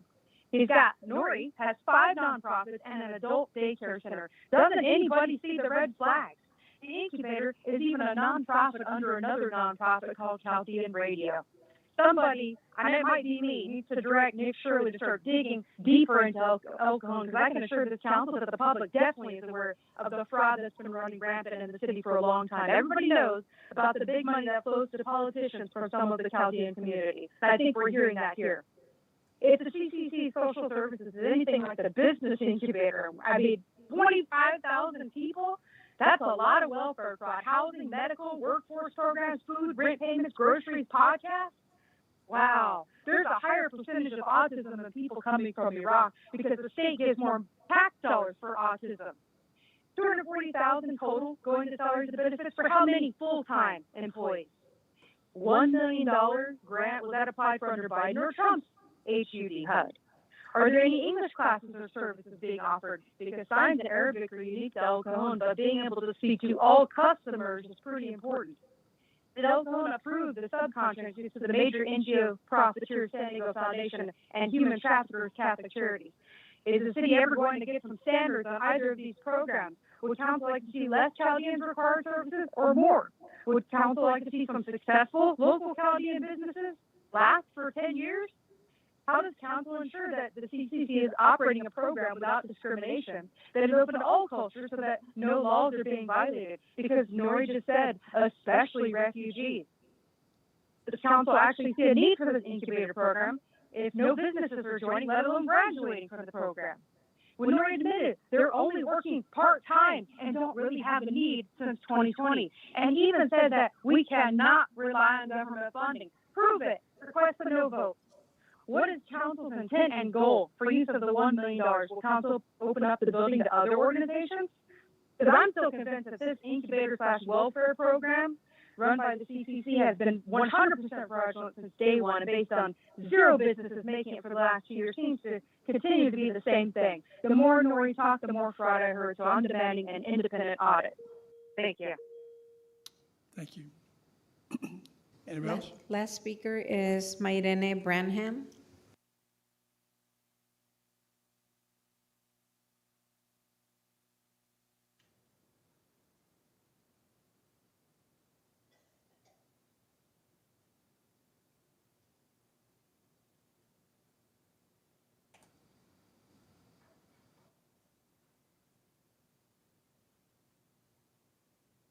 Mairene, are you still there?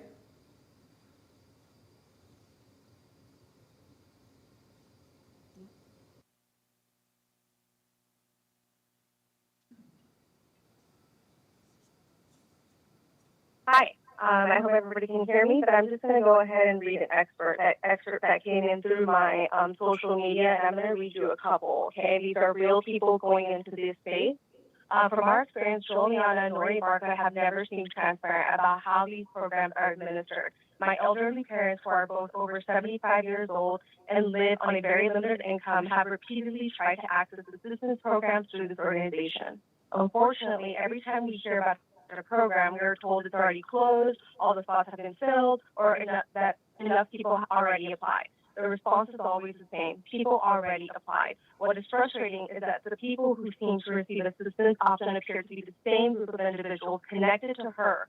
Many of us have no way of knowing how applicants are selected or whether the process is being handled fairly. There is a perception within the community that assistance is disappropriately benefiting people from her own social circle in the village of origin, Holocaust, while many other families are in genuine need and are left out.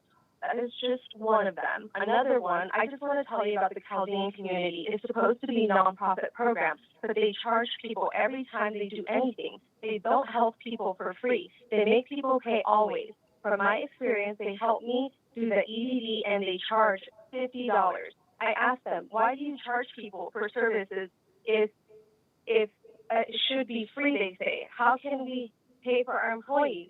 Anyway, I pay them with credit card, and I found my check bank statements found the charge of $50 as donation. I stopped going there, but many people, from refugees and senior people, they can't speak English and still go there, and they pay for them every time they go up there things change. Okay, those are just two because I want to also say a couple of things. Because looking into their expenditures that were submitted to the county, I see that at times they will pay for ADP for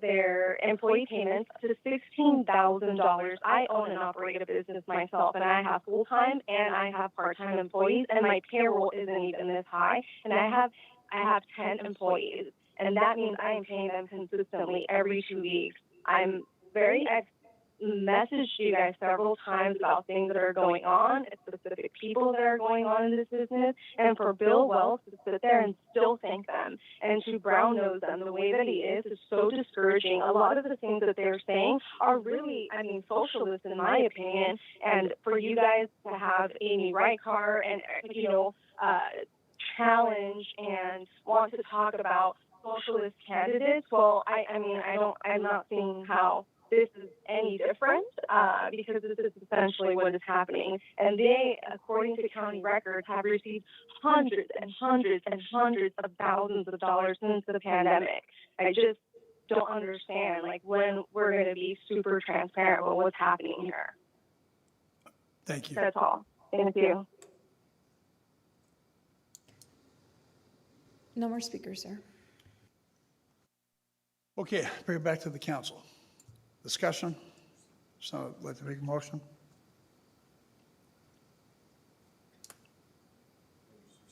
Yeah, but I think we need a motion though. And I'll make a motion to receive the report. please vote.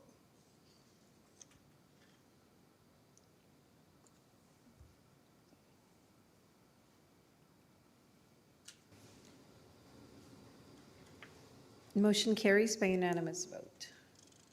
Okay. The last administrative report on today's agenda, item 8, is regarding the 405 East Lexington tenant improvements. And I'll ask staff to tell us about this.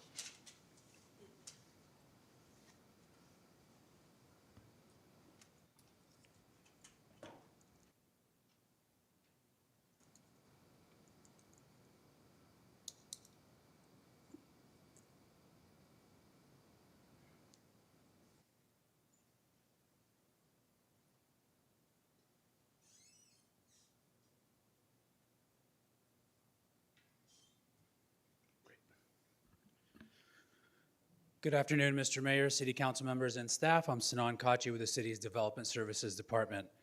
Item 8 before you today is to consider award of bid number 005-27 for building improvements at 405 East Lexington Avenue.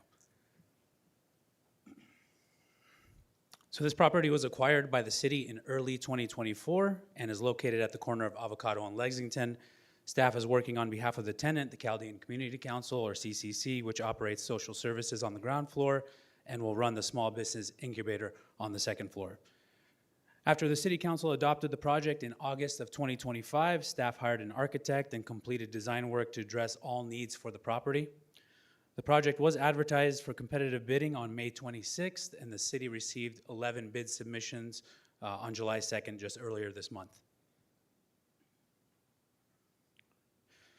So earlier this year, staff provided council with a project update. We came before you to describe the needed improvements for the building. At that time, we had a preliminary cost estimate of a grand total of just over $1 million for all the needed improvements. Fast forward to today, we have bids in hand, and our apparent low bidder has a grand total of $869,000. So that's great news. It was a very competitive solicitation, and costs are lower than anticipated. So since the American Rescue Plan Act construction budget is just under $500,000, the council directed staff to proceed with a bid that would address the entire property, but with options to award certain items of work. This slide provides those bid results and the various alternates or options for the building. And we begin with the base bid from GQ Builders for $351,000, which must be awarded to the prospective contractor. So as a result of that conversation earlier this year with the council was in agreement to address the deteriorated roof and the 6 failing HVAC units and prioritizing those items. For alternate 1, this is second floor work where the tenant began demolition last year. This area would house the future TV and radio studio.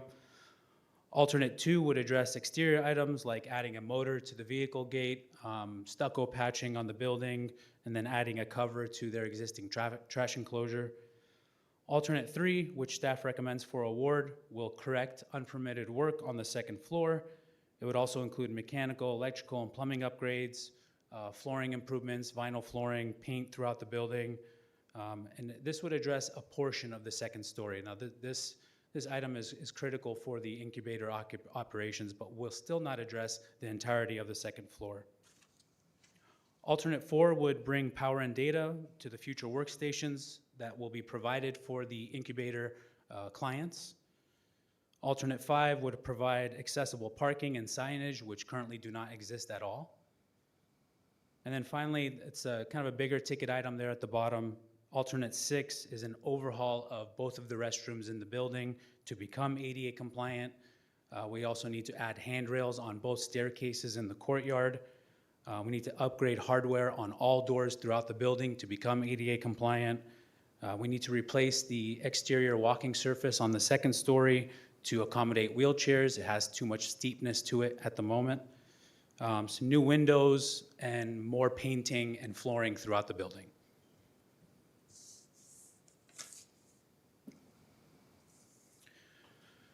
The ARPA allocation for this project is $563,000. So after we deduct those architect fees that we used to design the project, we have about $488,000 available for construction. So the base bid and additive alternate 3, which were the red items on the previous slide, equate to the $430,000 number recommended for award today. This would leave staff with a comfortable contingency for unforeseen conditions during construction. The building is relatively new for the city's possession. We don't have a lot of knowledge and history on the structure, so having that healthy contingency going into construction is critical. If contingency funds go unused and we're nearing the end of construction, staff can revisit some of the other items you saw on the previous screen to push out those ARPA dollars and expend everything that the city has.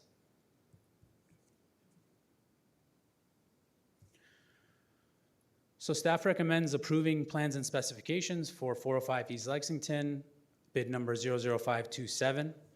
Also finding the following protests, ground 1 submitted by GQ Builders to be timely and with merit.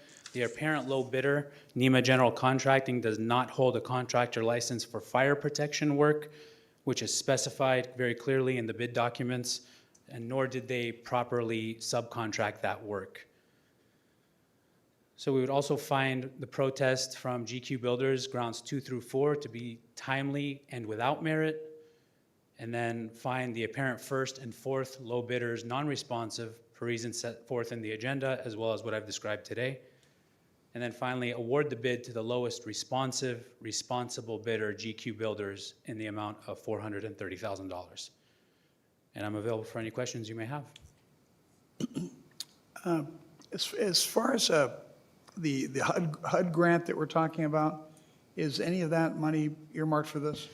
No, it's not. In fact, that money won't even flow until sometime in 2027 or even 2028. So that's not part of this at all. This is all ARPA money? This is all ARPA money. All right, but not coming, just to be clear, not coming from the general fund? Not coming from the general fund, correct. Okay. Questions? Thanks, good job. Thank you.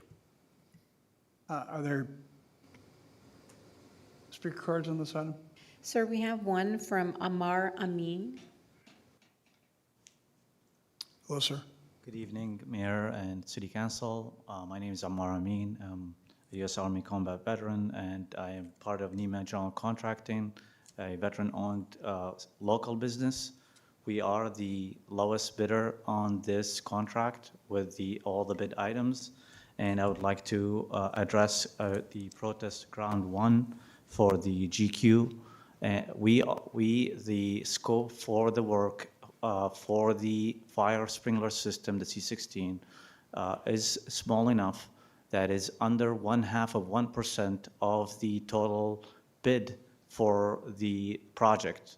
So in this solicitation, the RFP, it was listed that if the bid item for a subcontractor is less than 0.5%, you don't have to list that subcontractor on the bid. And we've provided the city with a code that proves that we've done that this is before they submitted this to the city council. So I'm asking the city and the council to reconsider NEMA General Contracting as the lowest bidder on this project, because in the solicitation itself, and I have some documentation in here, it states that if the item that is to be worked on by a subcontractor for, especially for the C16 in this case, is less than 0.5%, you don't have to list that subcontractor in the bid itself. So this protest ground number 1 is without merit. Thank you. That's all I have. Thank you, sir. I appreciate it. Graham, can you Certainly, weigh on this? certainly, and Mr. Sachi or Kachi can correct me if I'm wrong, but it's my understanding that we did analyze that. We actually allowed the contractor to resubmit a scope of work with his subcontractor, which he did not list. And it was clear that the subcontractor, or at least the scope of work that was submitted, woefully underestimated the work that we anticipate that was being done. It was really more of maintenance that would be required for a sprinkler system. We actually think, based on the sprinkler system, it's a lot more extensive than that. And so their scope did not even match what our scope looked like or what our needs were for the building. And without that license, clearly this is not responsive to our bid proposal. Okay, I appreciate that. Thank you. All right, questions from the city council? No? Okay. Yeah, please. You know, I'm looking at the City of El Cajon Purchasing Division bid evaluation response. And if I look at the base bid plus alternative 3, GQ Builders is $430,000, which is what's on the thing. If I look at the base bid for NEMA General Contracting, the base bid is $455,000 and alternative 3 is $148,000, so that's about $600,000. I'm failing to see how NEMA, with those two elements that we've selected, is the lowest bidder. Really good question. So whenever, this is a procurement law, so whenever you bid with lots of alternatives, we as a city can't pick and choose which alternatives we want, because theoretically you could use those to pick the contractor you allegedly want. And so you can analyze it in two ways. One is who has the lowest base bid, or who has the lowest cumulative bid altogether. So we took the option of the lowest cumulative bid, depending on which direction the council may want to have gone. And so that's why NEMA was the lowest bidder, but not the lowest responsive bidder, if that makes sense. So you're exactly right. If you look at base bid and alternative 3, GQ is the lowest, but we're not analyzing that component because you can't pick and choose the alternatives you want to include. So you can choose either the total or the base bid, and you chose the total. That's correct. Okay.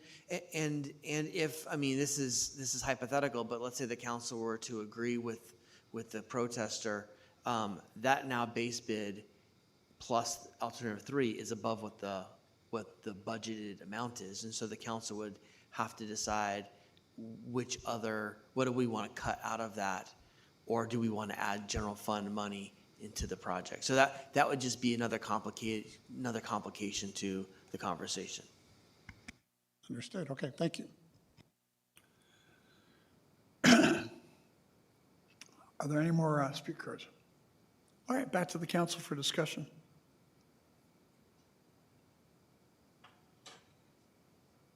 Somebody like to make a Well, I guess what you're saying is that the city and the contractor have a difference in the scope of work when it comes to the fire suppression.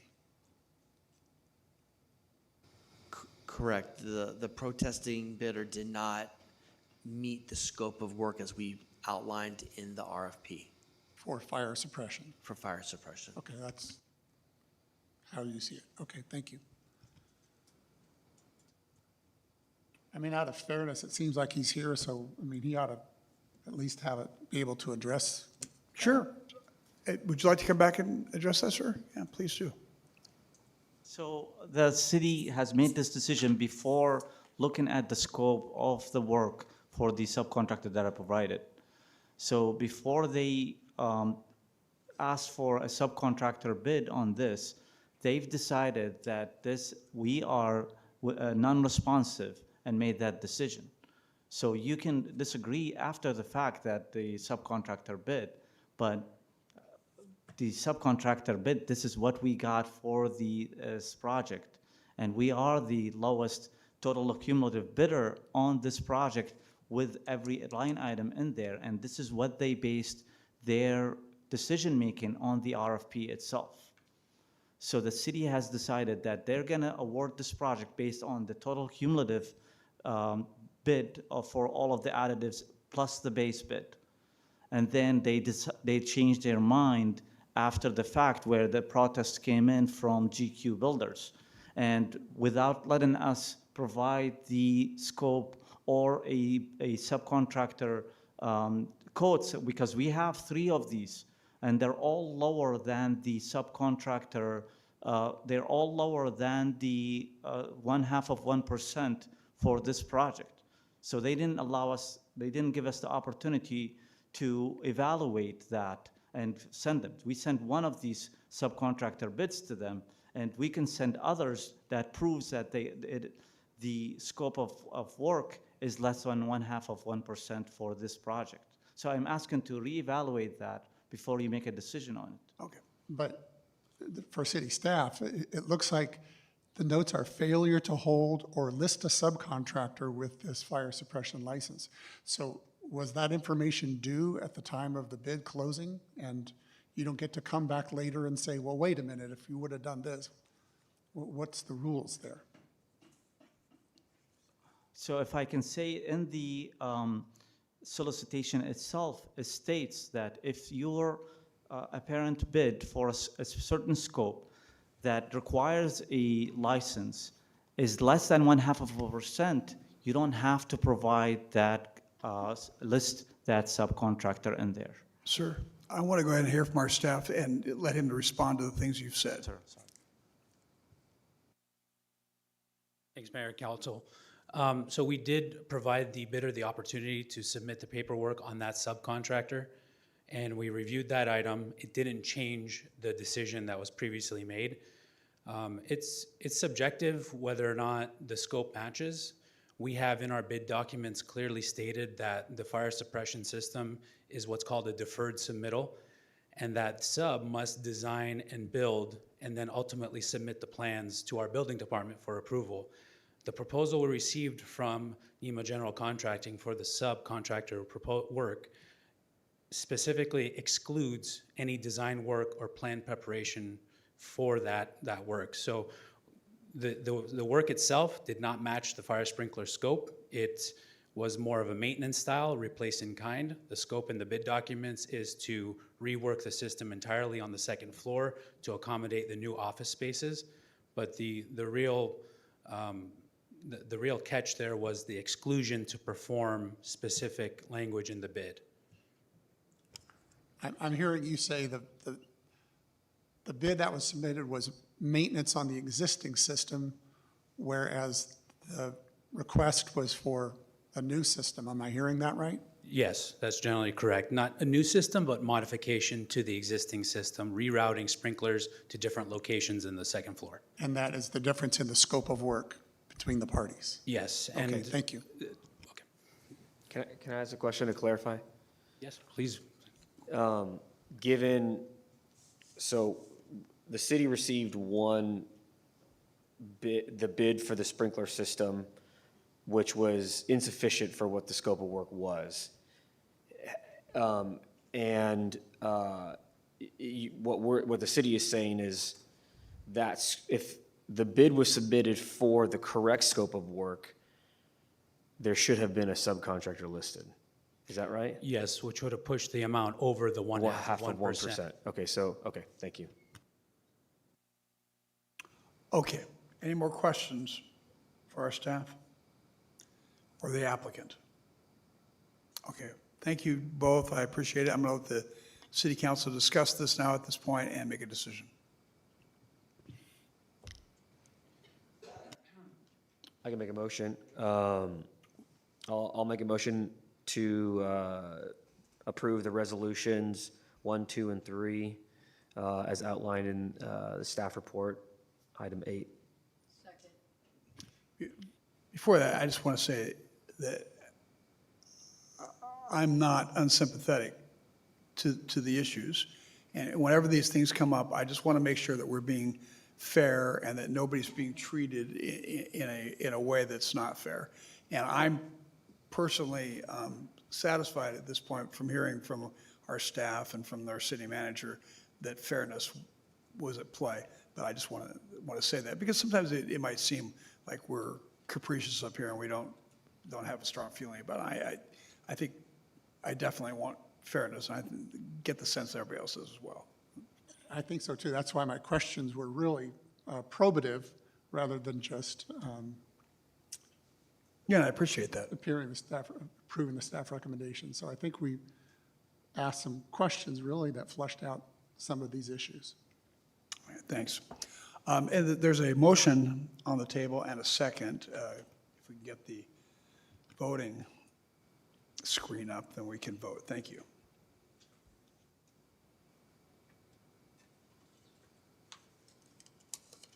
Motion carries by unanimous vote. All right, there are no commission, go ahead. There are no commissioner reports on today's report. Gary, before you go, are any changes to your reports? As stated. Thank you. My activities reports as stated. Mr. Goebel? Mine's as stated with a comment on the Hamish Gustavo project. As Ms. Debus was getting into explaining a lot of the good things that have been happening, we're thankful to Public Works Operations who are out there today doing street striping and rumble strips going in today. So we're already seeing some improvements there.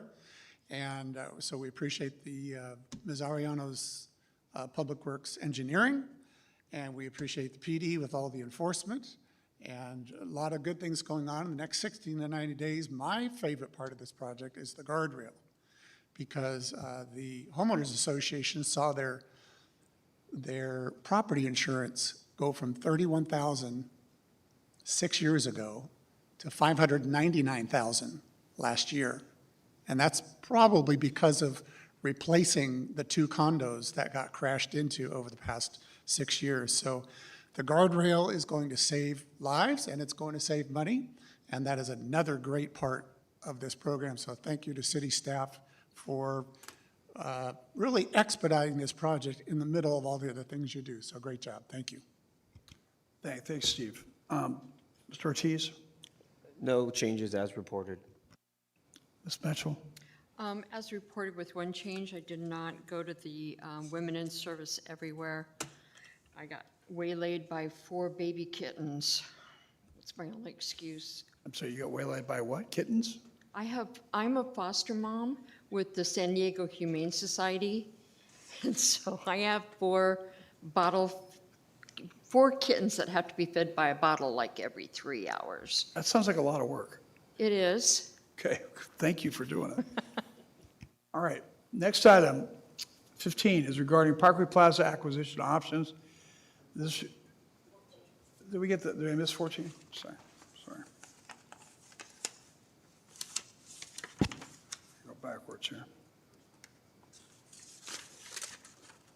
Oh, yeah, there it is, okay. We have 3 joint council member reports on today's item. Item 14 is discuss sewer lateral policy. This is a report that's coming, put on the agenda by Councilmember Ortiz and myself. Phil, I'd be happy to acquiesce to you if you'd like to Sure, talk yeah, about I can start off. So recently we've had the public expressed concerns regarding sewer laterals on private property, and so much so that just the general infrastructure of sewer lines, as a council, has taken action on.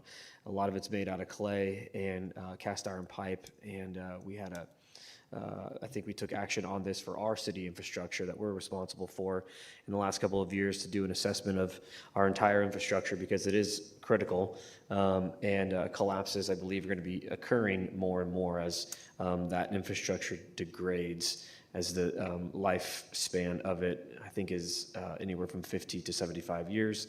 A lot of that infrastructure was installed about 50 to 75 years ago. So the mayor and I felt it prudent that we should have a discussion regarding this topic, have staff bring the memo that was prepared for us to an agenda item.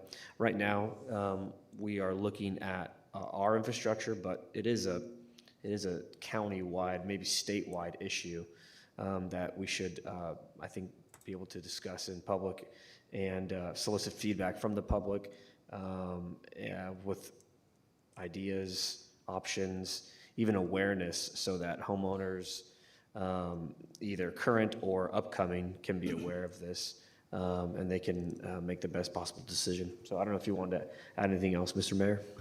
The only thing I wanted to add was when this issue came up, I was surprised. I had never thought of that issue.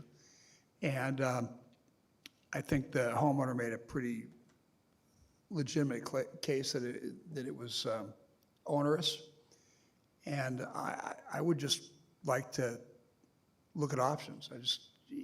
Maybe there are no options, but I'd like to ask staff to come back and give us some ways that we might be able to mitigate this problem to some degree. So that's why I brought it up. First off, I'll just ask if there's any questions or discussion amongst the rest of the council. Are there people that would like to speak about this? Excuse me, no speaker cards. All right, so my proposal is to ask staff to come back with a report that would give us some options. And if I'll make that a motion unless somebody wants to discuss that. I'll second it then. Okay, moved and seconded. Let's vote.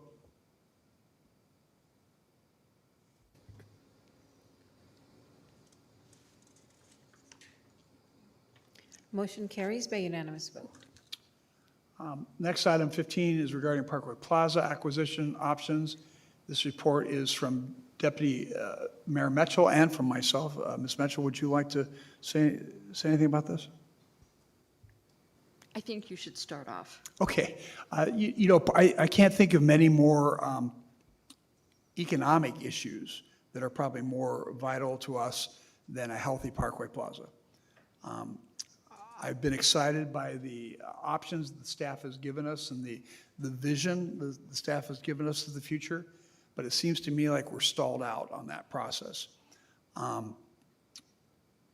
What I'd like to ask today is that we, again, ask staff to come back with the options that we have as a board, as a government agency, and to look at all the alternatives that we have to move this process forward.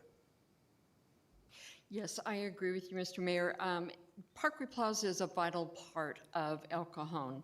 It has been a staple for several decades. People have been born and raised in El Cajon, and Parkway Plaza was the place to go. I think we're being, in a way, held hostage by owners, and I'd like to see what we can do to revitalize Parkway Plaza and bring it back to what it may not be the same, but bring it back up to a viable economic area.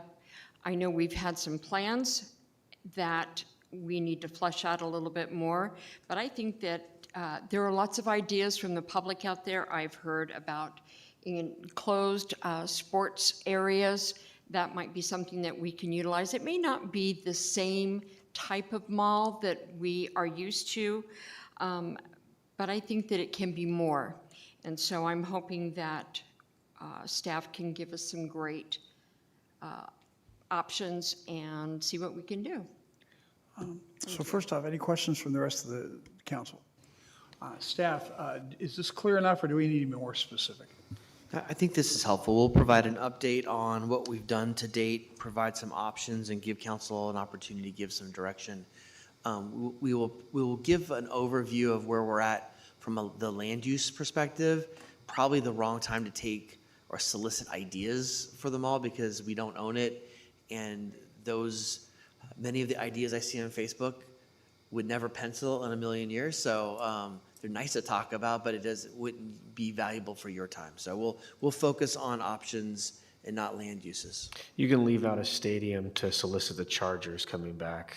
That would be my idea, but I know that's. We'll put it on the list. Appreciate it. Why don't you Facebook that? Okay. Are there any speaker cards on this item? Yes, sir, we have one. Brenda Hammond.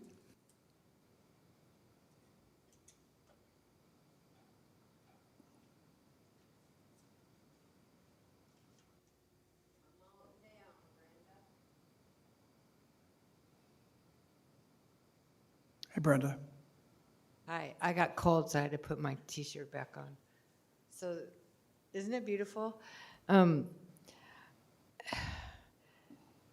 If you go to, like I said, the management office and walk down that hallway, there's bathrooms and then there's historical society pictures. And you can see what it looked like before they built Parkway Plaza. And I didn't realize it wasn't that long ago, right? 50 years ago or something. And I mean, it's a big part of your economics in your state, or your, sales tax, correct? I mean, you need to walk through there and see what it looks like. It looks a lot different than it did when I was a kid, but I don't know what area, if you're talking about adding to it or whatever, but that's your decision to make. I'm just giving you my opinion. Thank you. Thanks, Brenda. Appreciate that very much. Okay, so I'm bringing it back to the council for more discussion, or if somebody would be willing to make a motion. Yes. Well, Mr. Mayor, I agree with you and Councilmember Mitchell that could be a great economic driver for our city. And I know they used to generate about 25% of our sales tax revenue, but things have changed and we kind of need to pivot with that change.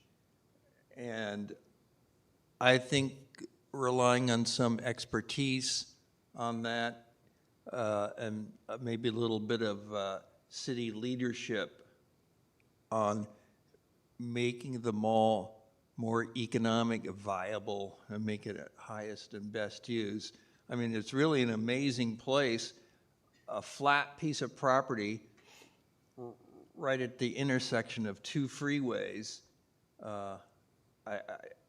It's a very valuable piece of property. It's gone into a little bit of disrepair in some aspects. And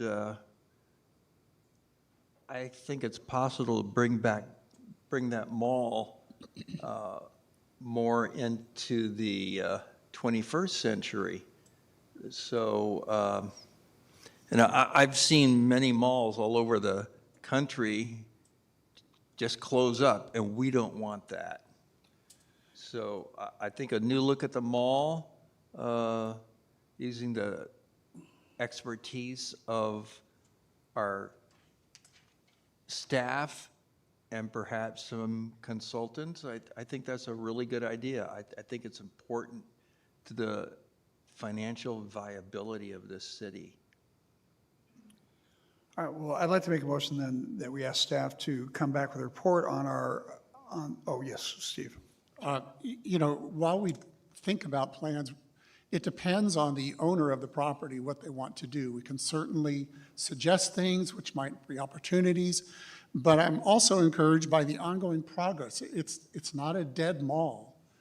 It's doing well. In fact, Retail Insight spilled the beans, so that I'm not the first one to spill the beans. They spilled the beans that Shake Shack is under lease. Chick-fil-A is under lease, and Raising Cane's is under lease. Yeah. A signed lease.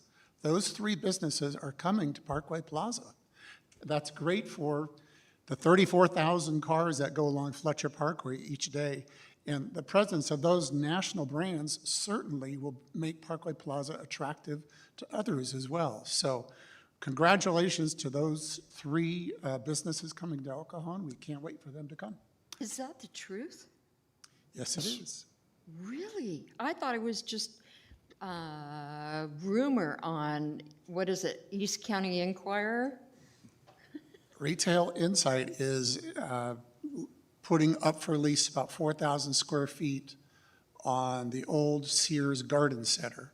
And as part of their brochure advertising this spot in the mall, they listed those three companies under as a signed lease. Well done. So we're not getting the Chargers. They could build on top of that. Go ahead, Gary. Bill, just one thing, I would like to encourage the staff to check in to the length of the leases on the different stores, because I know of a cigar store that was in downtown San Diego that had an 8-year lease left, and they wanted to redevelop the property. And that was in litigation for 8 years, and it held up everything. So it's important that we don't miss that. So my motion would be to ask staff to come back with a report that looks at all our options to move the Parkway Plaza project forward, including legal options. All right, moved and seconded, please vote.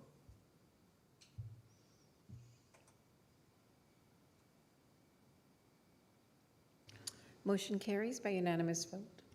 And the last joint council member report, item 16, is regarding Kaiser Permanente acquisition options. This report is also from Deputy Mayor Mitchell and myself. Mr. Mayor, Mr. Goebel has a comment to make, or a statement to make prior to you beginning. Yes, thank you. Because I live within 500 feet of the subject property, I'm disqualified from participating in discussion and action on this item. I will leave the chambers. So this is pretty simple. I very much would like to see Kaiser build the hospital. I'm glad they're there. I was excited when we originally authorized them to build the hospital, but it hasn't happened, and I'm beginning to worry. The problem, the property itself is problematic. It attracts homeless people. It's an eyesore in the middle of the city. It's expensive because Kaiser is a nonprofit organization, so we don't get any tax money from that. And I think we need to see some movement here. So I'd like to ask our staff to come back with our legal options to force the moving forward of this project and to see what options we have. And that's basically why I brought it. Ms. Mitchell, do you want to add anything to that? Yes, thank you. Again, this is another piece of property that I believe that the city is being held hostage by the owner. We have this beautiful piece of property. Yes, it is an eyesore right now, but I mean, it is very well centrally located. And for Kaiser to keep promising us that they're going to build this hospital, promises don't build. It just doesn't do it. And so either they build it or let's find another hospital to come in. I don't know who, but we've got to have staff look at that and see what options are. Any questions from the council? Are there any speaker cards on this item? I think make a motion then to refer this back to staff to bring us back whatever options we have available to us, including legal options, to move the Kaiser property forward to the completion of a hospital or to some other resolution. Second. Please vote.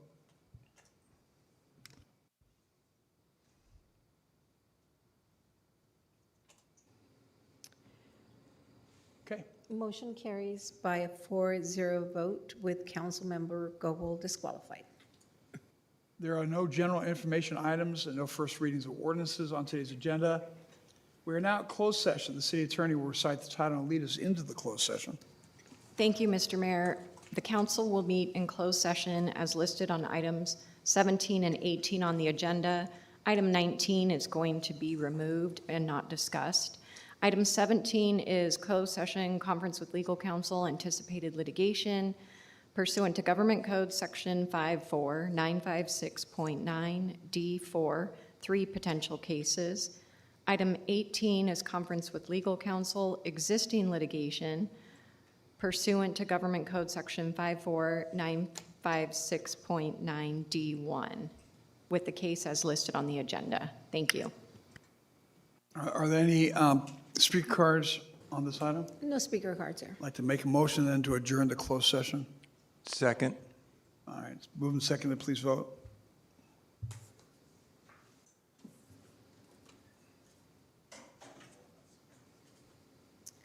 Motion carries by a 4-0 vote with Councilmember Goble absent. Ladies and gentlemen, we're going to go to closed session. We'll be back in a few minutes to conclude the meeting.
Ladies and gentlemen, we are back from closed session. I'd like to ask the city attorney to report on closed session. Thank you, Mr. Mayor. Council met on items 17 and 18 as reported before closed session. Direction was given, no reportable action was taken. Thank you. This brings us to adjournment, the adjourned regular joint meeting of the El Cajon City Council, El Cajon Housing Authority successor agency to the El Cajon Redevelopment Agency held this 28th day of July 2026 is adjourned till Tuesday, August 11th, 2026 at 3:00 p.m. Thank you very much. Thanks.